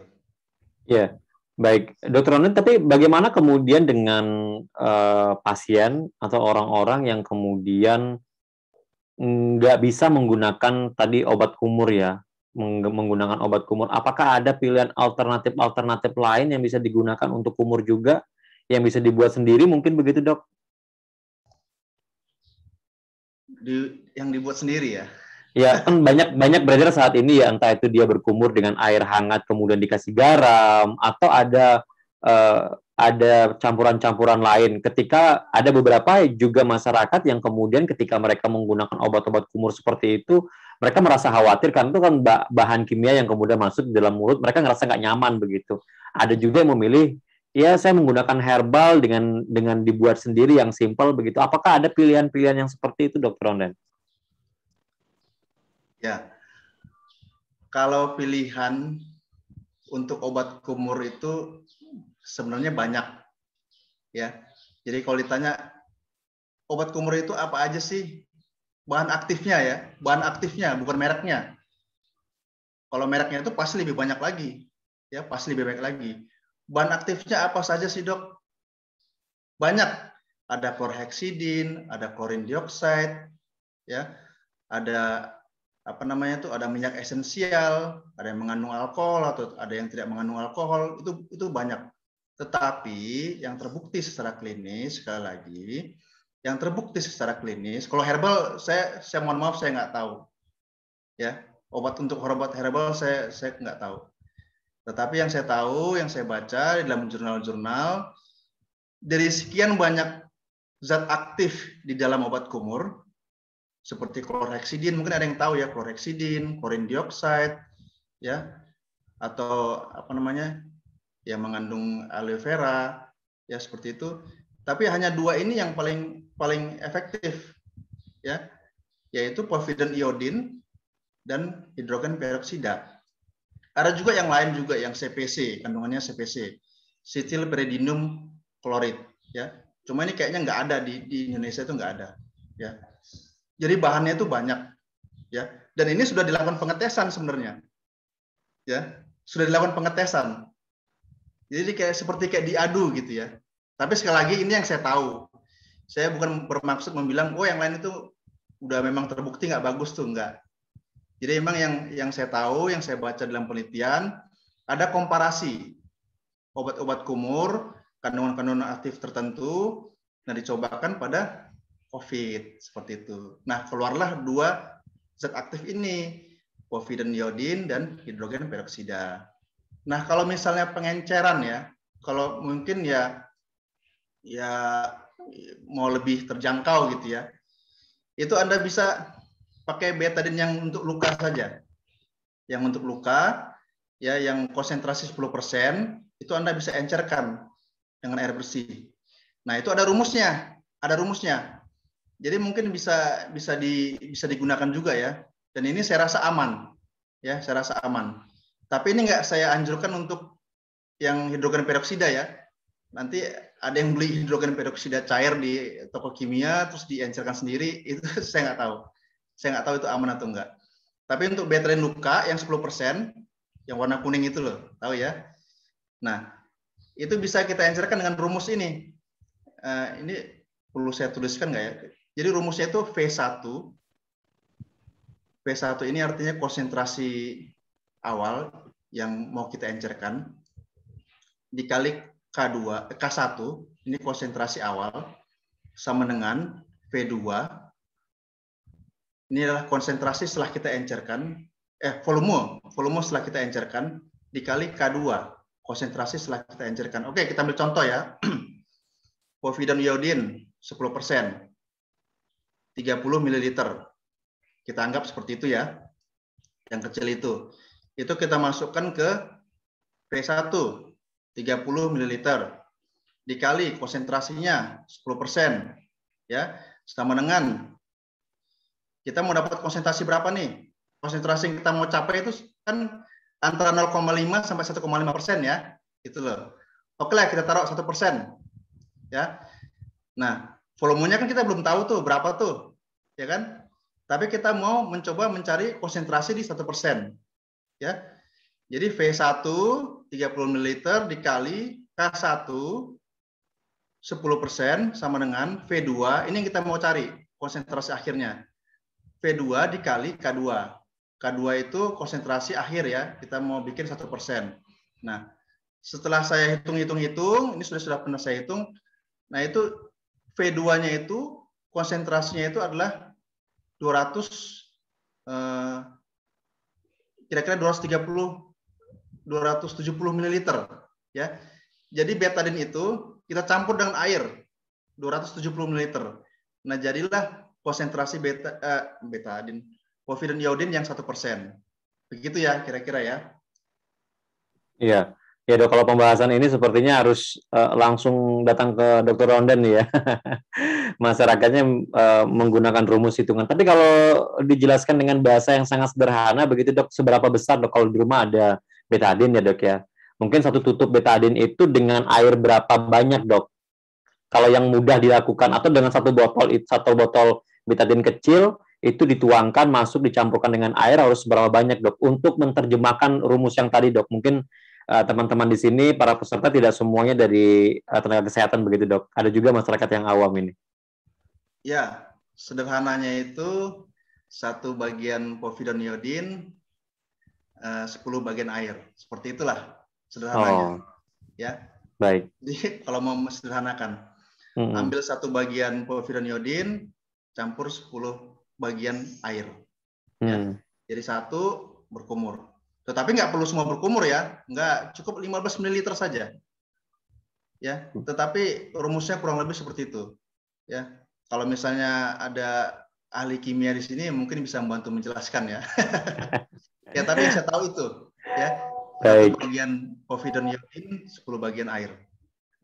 Ya, Dokter Ronde, kembali ada pertanyaan nih, Dok, dari Rahmat Hidayatullah.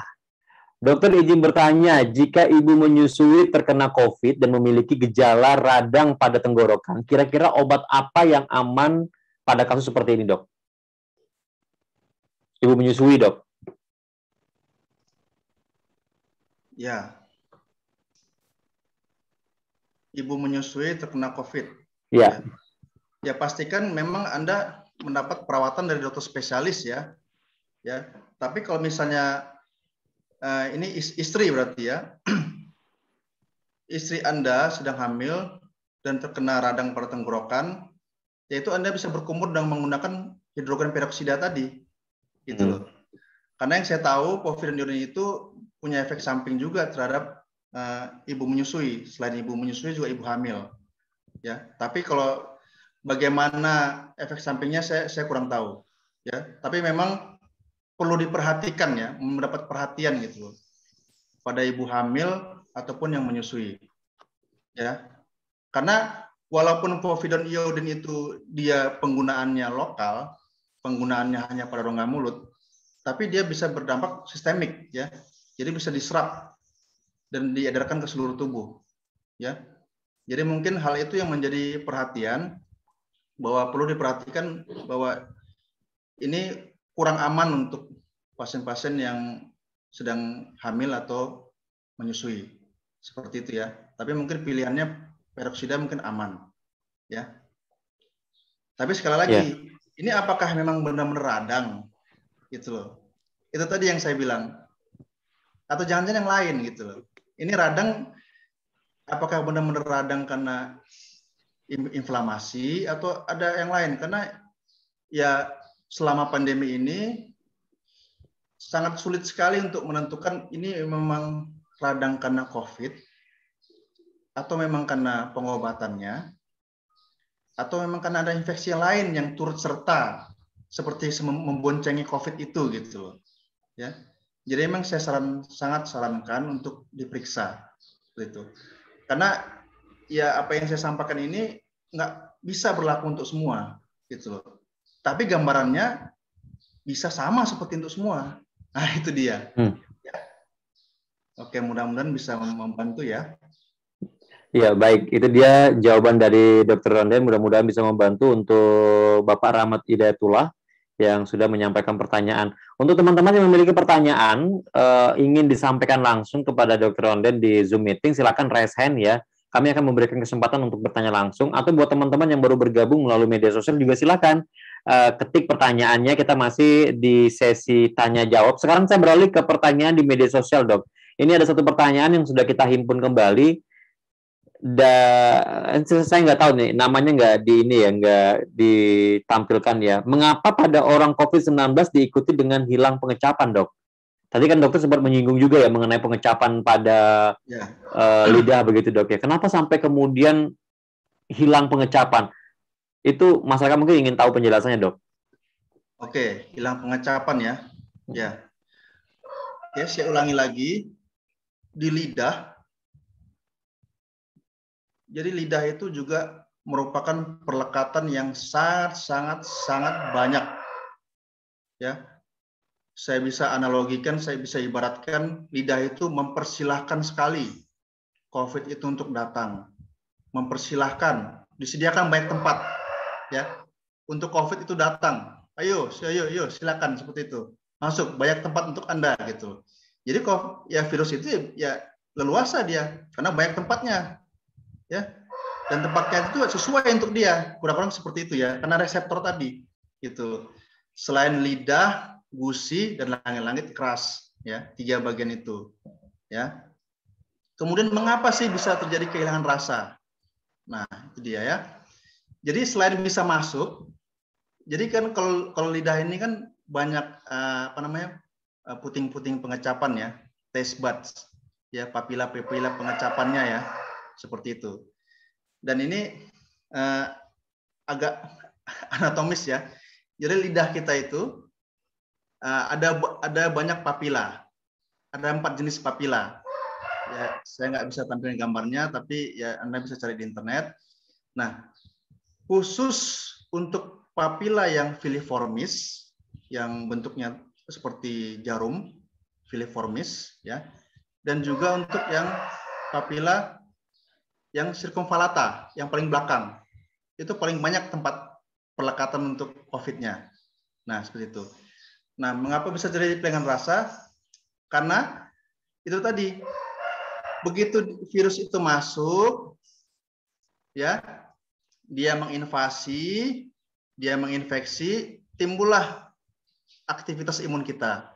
Aktivitas imun kita itu meningkat, gitu. Aktivitas imun kita meningkat sehingga bukan saja untuk menghancurkan sel-sel virus itu, tetapi sel-sel yang sehat dari tubuh kita pun turut juga dihancurkannya, gitu loh.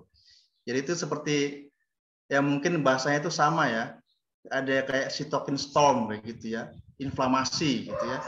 Terakhir muncul kemerahan, ya, peradangan. Nah, itulah dia buktinya gitu loh. Akhirnya apa? Kalau taste bud itu rusak karena inflamasi, ya, tapi inflamasi itu penting, ya. Itu artinya imun tubuh kita aktif, ya. Kalau nggak ada inflamasi ya kita mungkin udah jadi kayak reservoir, seperti kayak vessel untuk virus, ya. Nggak ada yang melawan gitu loh, kayak nggak ada yang peduli gitu. Tapi inflamasi itu penting, ya. Cuma kalau yang berlebihan, nah itu yang jadi masalah, gitu. Jadi dia bisa merusak sel-sel taste bud kita tadi. Terakhirnya kita jadi kehilangan rasa. Nah, yang kedua itu bisa jadi karena virus ini juga bisa menempel, bisa masuk, bisa menginvasi, bisa bereplikasi dalam kelenjar ludah, ya. Jadi bukan hanya dalam rongga mulut di jalan lunaknya, tetapi juga di kelenjar ludah juga dia bisa masuk ke situ, ya. Akhirnya dia menyebabkan infeksi pada kelenjar ludah, yaitu ada pembengkakan tadi. Karena tadi sudah ada gambarnya ya, pembengkakan tadi. Akhirnya apa?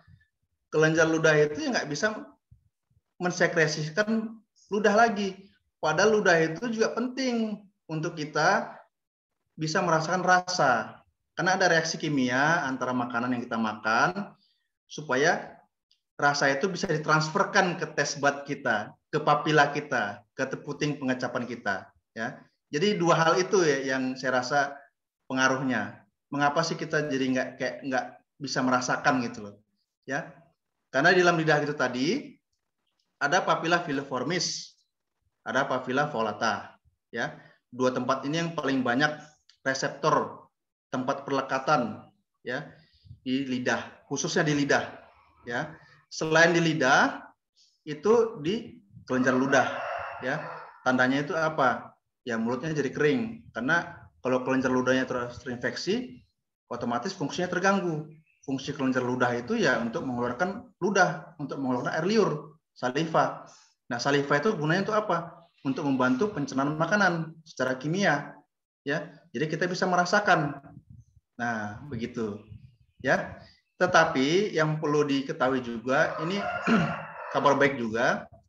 Jadi ketika taste bud itu rusak karena aktivitas daripada imun tubuh kita, itu sifatnya reversible, bisa kembali lagi seperti semula, ya. Karena taste bud itu punya lifespan, punya masa hidup. Artinya dia bisa beregenerasi, ya, 5-20 hari. Nah, ini bisa mungkin jadi patokan ya.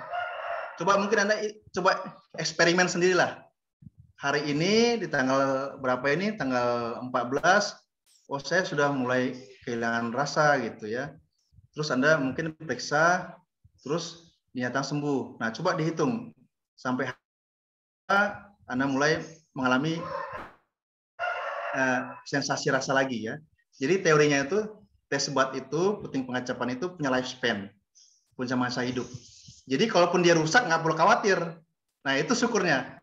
Kalau dia rusak nggak perlu khawatir karena dia bisa beregenerasi lagi 5-20 hari. Ya.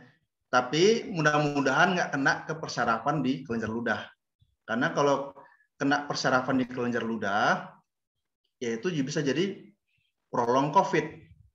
Ya, bisa jadi untuk mengembalikan rasanya lebih lama. Karena ibaratnya Anda memakai suatu alat yang memakai listrik, terus sarafnya itu, kabelnya itu kayak dicabut atau mati listrik gitu. Ya udah, kelenjar ludahnya nggak berfungsi udah kayak gitu. Ya lebih lama itu perbaikannya. Ya, perbaikan sarafnya itu. Ya, begitu ya.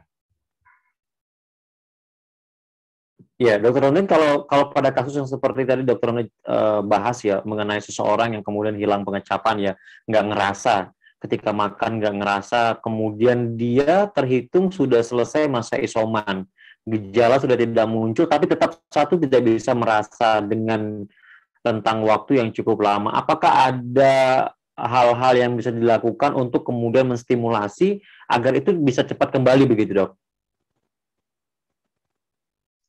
Oke, baik. Untuk menstimulasinya cukup dengan 2 hal itu tadi, berkumur dan gosok gigi. Ya, berkumur dengan 2 larutan yang saya sebut di atas, dan pasta giginya juga ya saya rasa ya mau nggak mau, ya suka nggak suka ya kita harus pakai itu gitu loh. Ya. Jadi gunanya supaya ya penyembuhannya itu lebih cepat gitu. Ya. Penyembuhannya lebih cepat. Ya, bukan berarti itu bisa menyembuhkan COVID ya, tidak. Tapi karena kalau kan rongga mulut kita ini kan banyak flora normalnya. Jadi banyak bakteri-bakteri yang memang normal. Banyak jamur-jamur yang memang normal gitu loh. Jadi kita harus kondisikan tetap bersih supaya penyembuhan itu lebih cepat gitu loh. Ibaratnya kalau luka, kan kita kan harus jaga kondisi luka di kulit itu kan harus tetap bersih. Kalau lukanya terbuka terus, ya kena kotoran terus, ya kan lama penyembuhannya begitu. Ya kecuali kalau Anda punya kondisi-kondisi sistemik yang menyebabkan penyembuhan luka itu jadi lama. Misalnya Anda memiliki riwayat diabetes mellitus misalnya. Nah, itu lain lagi ceritanya. Jadi supaya mempercepat penyembuhan atau mempercepat sensasi rasa itu kembali, berkumur ya, berkumur sama gosok gigi dengan stannous fluoride ya, gitu. Ya. Baik, itu tadi pertanyaan terakhir, Dr. Ronden. Wah, ini keren banget ya. Banyak pertanyaan-pertanyaan yang kemudian berhubungan dengan, karena kalau kita membahas mengenai mulut, mengenai gigi, itu semua setiap hari digunakan, setiap saat harus dijaga. Begitu. Baik, sekarang sebelum saya mempersilakan untuk Dr. Ronden menyampaikan closing statement ya, saya mau ke Bu Direktur dulu deh kalau gitu. Bu Direktur, silakan Bu. Ya, halo. Minta closing statement dari Dr. Ronden karena tadi pertanyaannya banyak banget, udah dibahas dan kita udah, oh iya ya, ini yang harus dilakukan. Ibu Direktur, silakan Bu, saya minta tanggapan dari Ibu, mungkin bisa dikatakan sebagai kesimpulan ya, atau juga seperti biasa dalam setiap momen edisi terakhir ini giliran Bu Direktur begitu.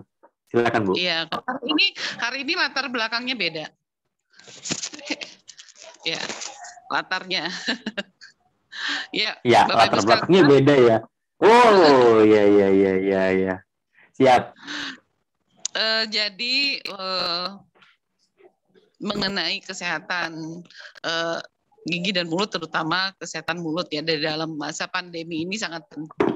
Seperti yang disampaikan oleh beberapa dokter yang merawat saya pada saat saya menderita sakit COVID, bahwa sebenarnya untuk memperpendek masa sakit kita adalah selalu memperhatikan kesehatan gigi dan mulut.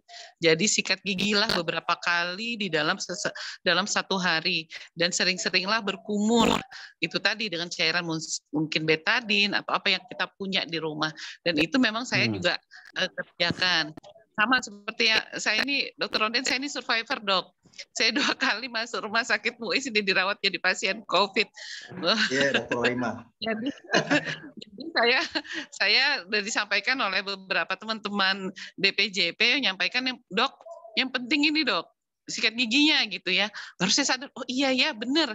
Soalnya waktu kita sakit, terus terang, Dok, malesnya apa ya, badan udah sakit gitu ya, demam gitu ya, rasanya otot itu memang susah sekali bergerak itu. Jadi jangankan mau pergi sikat gigi ya, Dok ya, mau pergi ke kamar mandi untuk, mohon maaf ini urusan ke kamar mandi itu nanti aja sekalian dah, sekalian uduk, sekalian nanti sekalian gitu ya. Itu yang saya alami. Ternyata setelah saya dapatkan pendapat dari teman, Dok, ini PCR-nya masih positif, Dok. Bagaimana dengan, diingatkan gitu, Dok, saya diingatkan, bagaimana dengan sikat gigi dan kumur-kumurnya? Oh iya, baru sadar gitu ya. Jadi harus memang lebih sering sikat gigi, tidak hanya cuman sikat gigi kalau biasa nyanyiannya anak-anak ya, bahwa sikat gigi itu sesudah sarapan dan mau tidur gitu ya, bukan. Tapi memang sesering mungkin, terutama habis setiap makan atau merasa memang tidak nyaman, saya memang, Dok, saya ini nggak lihat referensi ya, Dok ya, merasa mulut saya nggak nyaman, saya sikat gigi, Dok. Pada saat saya sakit itu, pokoknya rasa mulut saya nggak nyaman, saya sikat gigi biar merasa seger gitu ya, saya kumur-kumur biar seger gitu. Itu yang saya rasakan. Dan alhamdulillah sih memang yang waktu saat positif yang rawat yang kedua di bulan Mei itu memang sangat cepat sekali saya PCR-nya negatif gitu ya. Kenapa saya dirawat, Bapak Ibu sekalian yang ikut Zoom dan di media sosial? Karena saya kebetulan ada komorbid asma, kemudian ada komorbid penjepitan saraf di tulang belakang, sehingga memang sangat inilah. Saya punya hipertensi juga, Dok. Jadi lengkap ini ya, paket lengkap ini, sehingga diharuskan waktu itu rawat inap karena sempat saturasi turun. Dan alhamdulillah setelah yang terkena yang kedua dengan menjaga kesehatan gigi dan mulut, itu sebentar sekali, Dok. Hari ketiga itu udah PCR-nya negatif. Itu cepat sekali begitu ya. Hanya saja memang saya mengikuti kemudian lanjut dengan isoman sesuai dengan pedoman dari kementerian. Apabila ada gejala kan 10 hari plus 3 hari ya, Dok ya. Apabila ada gejala saya ngikutin seperti itu karena menjaga di rumah ada orang tua soalnya yang sudah usia lanjut gitu ya, juga ada anak-anak balita ponakan saya, sehingga saya menjaga supaya benar-benar aman lah sebelum interaksi dengan mereka. Itu Mas Made dari saya sedikit pengalaman survivor ya. Ini kurang lengkap kalau nggak pakai ada pengalaman survivor ini. Kemudian yang perlu saya sampaikan juga kepada Bapak Ibu sekalian yang mengikuti Zoom, bahwa ini nanti bisa ditonton ulang ya, barangkali lupa tadi yang disebutkan nama Dokter Gigi Ronden tadi apa ya gitu ya, belum sempat mencatat, ingin bertanya lagi, silahkan bisa ditonton. Nanti YouTube ini akan di-upload di YouTube Diskominfo Samarinda. Silahkan bisa ditonton ulang kembali episode ini maupun episode-episode sebelumnya. Dan mudah-mudahan Bapak Ibu sekalian mendapatkan ilmu yang bermanfaat, dan semoga kita semua bisa bersama-sama mencegah penularan COVID-19 yang kita udah capek, sama-sama capek dengan pandemi ini ya. Udah ya, Dok ya. Pengen juga nih kita nggak bersilaturahmi.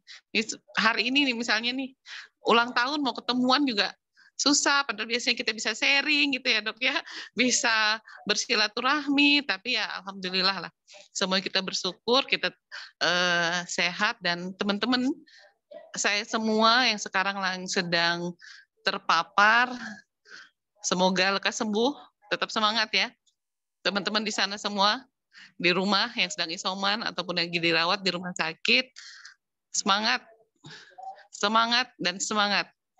Pasti kita semua bisa melalui ini semua. Demikian, terima kasih Dr. Rondan. Terima kasih Mas Made. Baik, terima kasih Bu Direktur. Itu dia sekaligus juga pengalaman ya, ternyata tadi Dr. Gigi Rondan sempat mengatakan bahwa terkait dengan sering sikat gigi, sering berkumur, dan itu sudah dilakukan oleh Dr. Rahima. Itu sebagai closing statement Dr. Rahima. Nah, sekarang dari Dr. Rondan, pesan apa yang ingin disampaikan untuk masyarakat secara umum yang kemudian menyaksikan program ini, kalau kita kemudian kembali membahas mengenai menjaga kesehatan mulut, menjaga kesehatan gigi di masa pandemi COVID-19. Sebagai bekal juga nih Dok, silakan Dok. Ya, mungkin yang jadi closing statement ya. Jadi saya memang memperhatikan fenomena-fenomena di masyarakat ya. Jadi saya merasa perlu dan mudah-mudahan bermanfaat. Jadi tolong jangan ada perdebatan mengenai masker. Saya nggak mau pakai masker, saya mau pakai masker, tolong. Ya, mulut Anda itu jalan masuk untuk virus. Ya, Anda bisa tertular, Anda juga bisa menularkan. Jadi pakai masker. Ya. Dan ini berlaku untuk semua. Karena tubuh kita itu memang dari penciptanya Tuhan semesta alam itu memang sudah ada reseptornya gitu loh. Sudah ada tempat perlekatannya. Dan ini nggak memandang bulu. Ya. Laki-laki, perempuan, tua, muda, semua suku, yang kulitnya hitam, kulitnya putih, itu ada reseptornya di situ. Jadi mohon maaf, tutup mulut Anda, ya. Bahasa kasarnya seperti itu. Pakai masker Anda gitu. Karena Anda bisa tertular dan Anda bisa menularkan orang lain dari mulut Anda. Ada droplet, ada nuklei, ya. Itu nuklei itu bisa lebih lama beredar di udara, ya. Jadi jangan makan minum di rumah sakit gitu loh, ya. Karena kalau Anda ketika mulai membuka masker, Anda seperti kayak membuka pintu. Ayo, masuk. Masuk gitu kan. Nah itu. Saya sangat perlu tekankan sekali di sini ya. Ya, jadi pakai masker. Jangan lagi ada perdebatan mengenai, saya kayaknya jawara, saya nggak perlu saya pakai masker. Nggak bisa. Memang dari penciptanya Anda sudah diciptakan, memang Anda memang orang yang cocok nih buat COVID nih. Nah itu dia. Jadi tutup mulut Anda, pakai masker, ya. Kalau yang sudah terindikasi COVID, cukup berkumur, pasta gigi pakai stannous fluoride, ya. Insya Allah, ya mudah-mudahan aman, ya, supaya kita bisa mengakhiri COVID, nggak perlu lagi mendengar berita-berita duka, nggak perlu lagi mendengar sering-sering ambulans, ya. Dengan cara yang sederhana saja, seperti itu, ya. Terima kasih, mohon maaf kalau ada salah-salah kata. Untuk Dr. Rahima, terima kasih kesempatannya. Untuk Diskominfo juga, saya terima kasih kesempatannya. Mas Manda juga terima kasih. Baik. Terima kasih Dr. Gigi Rondan, Perwira Dinata yang sudah kemudian menyampaikan closing statement pagi ini. Itu dia pesannya ya, pesannya sangat simpel, sangat mudah dilakukan, tapi tidak semua orang ternyata mau melakukan itu. Kadang kalau kita keluar sekarang masih ada yang tidak pakai masker ya, karena mungkin merasa sedang sehat, sedang kuat, atau tidak percaya ada COVID, tapi begitu ada sanak keluarga, teman, kerabat yang kena, meninggal, baru kemudian, oh iya COVID itu ada. Mari sama-sama kita lindungi keluarga kita, lingkungan sekitar kita dengan menjaga diri. Kalau ada orang mengatakan tadi Dr. Rondan menyebutkan isolasi mandiri, kita juga harus mengisolasi mulut berarti ya dengan masker tadi ya. Jangan sampai kemudian terpapar dengan hal-hal yang berada di luar. Baik, terima kasih sekali lagi untuk Dr. Rondan dan juga Dr. Rahima. Dr. Rahima ada yang disampaikan Dokter? Terakhir, ya, sebelum saya akan menyampaikan beberapa informasi penutup. Ya, Bapak Ibu sekalian, yang perlu kita ketahui bahwa virus ini memerlukan manusia untuk membawanya, menularkan antara manusia dengan manusia yang lain, begitu.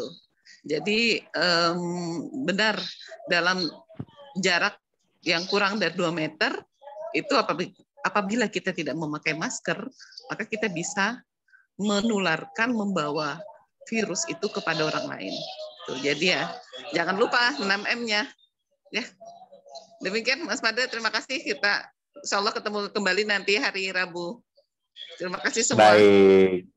Terima kasih Dr. Rahima, terima kasih Dr. Rondan. Dan kita belum berakhir ya, saya mau menyampaikan beberapa informasi dulu seperti biasa.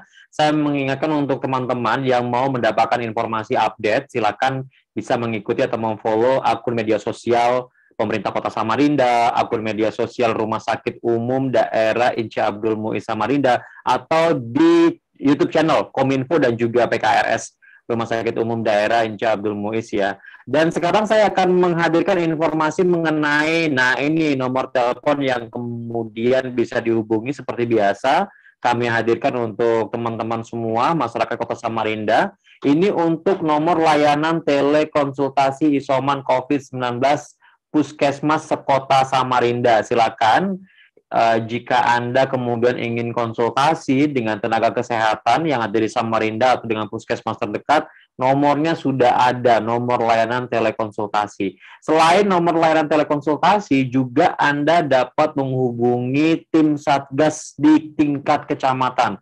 Kalau sebelumnya biasa kontak ke Samarinda Siaga 112, sekarang Anda juga bisa menghubungi, ini dia, hotline COVID-19 Satgas tingkat kecamatan sekota Samarinda. Jadi seluruh kecamatan ada nomor teleponnya dan itu bisa dihubungi, entah itu membutuhkan bantuan untuk evakuasi ke rumah sakit setelah melakukan isoman ada perburukan, atau mengenai informasi yang lainnya. Nah, selanjutnya informasi terakhir adalah tentang tema yang akan kita bahas di hari Rabu.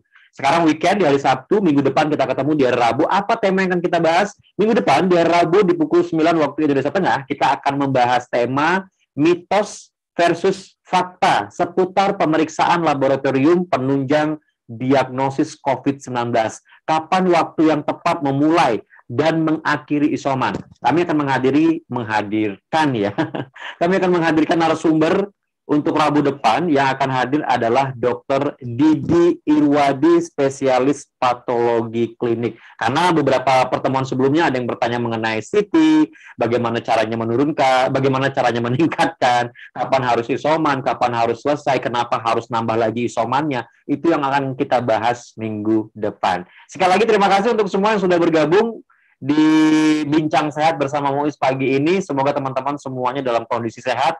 Yang sedang sakit, yang sedang isoman, tetap semangat, jangan lupa tersenyum, jangan lupa kumur-kumur, jangan lupa sikat gigi. Tadi Dr. Aima sudah mengatakan itu akan lebih mempercepat untuk mendapatkan hasil negatif ketika kita tes PCR atau swab antigennya ya. Sekali lagi terima kasih untuk semua yang sudah bergabung. Saya Madi Kertayasa. Mohon maaf apabila ada hal-hal yang kurang berkenan dalam Bincang Sehat bersama Muiz untuk edisi kali ini. Cuci tangan sampai bersih, cukup sekian dan terima kasih. Sampai jumpa di Rabu mendatang. Selamat siang, wassalamualaikum warahmatullahi wabarakatuh. Terima kasih Dr. Ronda, terima kasih Dr. Rahimah. Terima kasih semuanya teman-teman. Dr. Ronden. Ya, terima kasih Bu Direktur. Selamat ulang tahun, Bu. Terima kasih banyak, Ya. Terima kasih Mas Made. Ya. Terima kasih dokter, terima kasih. Saya izin live, terima kasih semuanya. Sampai ketemu di Rabu depan. Gimana dok? Hari kan hari Pramuka juga. Oh iya, hari Pramuka benar, tanggal 14 Agustus. Salam Pramuka. Betul, salam Pramuka. Tuh sehat selalu, kita salam tangguh untuk semuanya. Makasih Mas. Yo, saya mau izin pamit. Terima kasih, terima kasih. Kasus-kasus kelainan di bidang gigi dan mulut insya Allah bisa semua tertangani karena kita sudah lumayan lengkap untuk dokter gigi spesialisnya. Nah di sini kita ada dokter gigi spesialis kawat gigi. Jadi untuk kelainan bentuk gigi nanti bisa dirawat oleh dokter spesialis kawat gigi. Kemudian ada spesialis konservasi gigi, itu yang merawat nanti untuk kasus-kasus penambalan yang sulit. Kalau untuk kasus penambalan atau pencabutan yang mudah nanti bisa dikerjakan oleh dokter gigi umumnya. Kemudian ada dokter gigi spesialis periodonsi, itu untuk perawatan pembersihan karang gigi atau kelainan-kelainan di gusi. Kemudian untuk pencabutan yang sulit atau pencabutan gigi miring atau gigi terpendam juga bisa dilakukan nanti oleh spesialis bedah mulutnya. Bisa juga untuk kasus-kasus misal kecelakaan, ada patah rahang juga bisa ditangani di sini. Kemudian untuk insya Allah tahun depan ini ada tambahan dokter gigi spesialis lagi, spesialis gigi anak, juga spesialis prostodonti yang spesialis untuk pembuatan gigi duluan. Mungkin itu beberapa pelayanan yang bisa dilayani di Rumah Sakit MUIS, insya Allah sudah cukup lengkap untuk penanganan di bidang gigi dan mulut. Jadi tidak usah ragu lagi kalau ada kelainan atau keluhan di bidang gigi dan mulut, bisa datang ke Rumah Sakit Gigi dan Mulut di Rumah Sakit Abdul Muiz. Terima kasih. Assalamualaikum warahmatullahi wabarakatuh.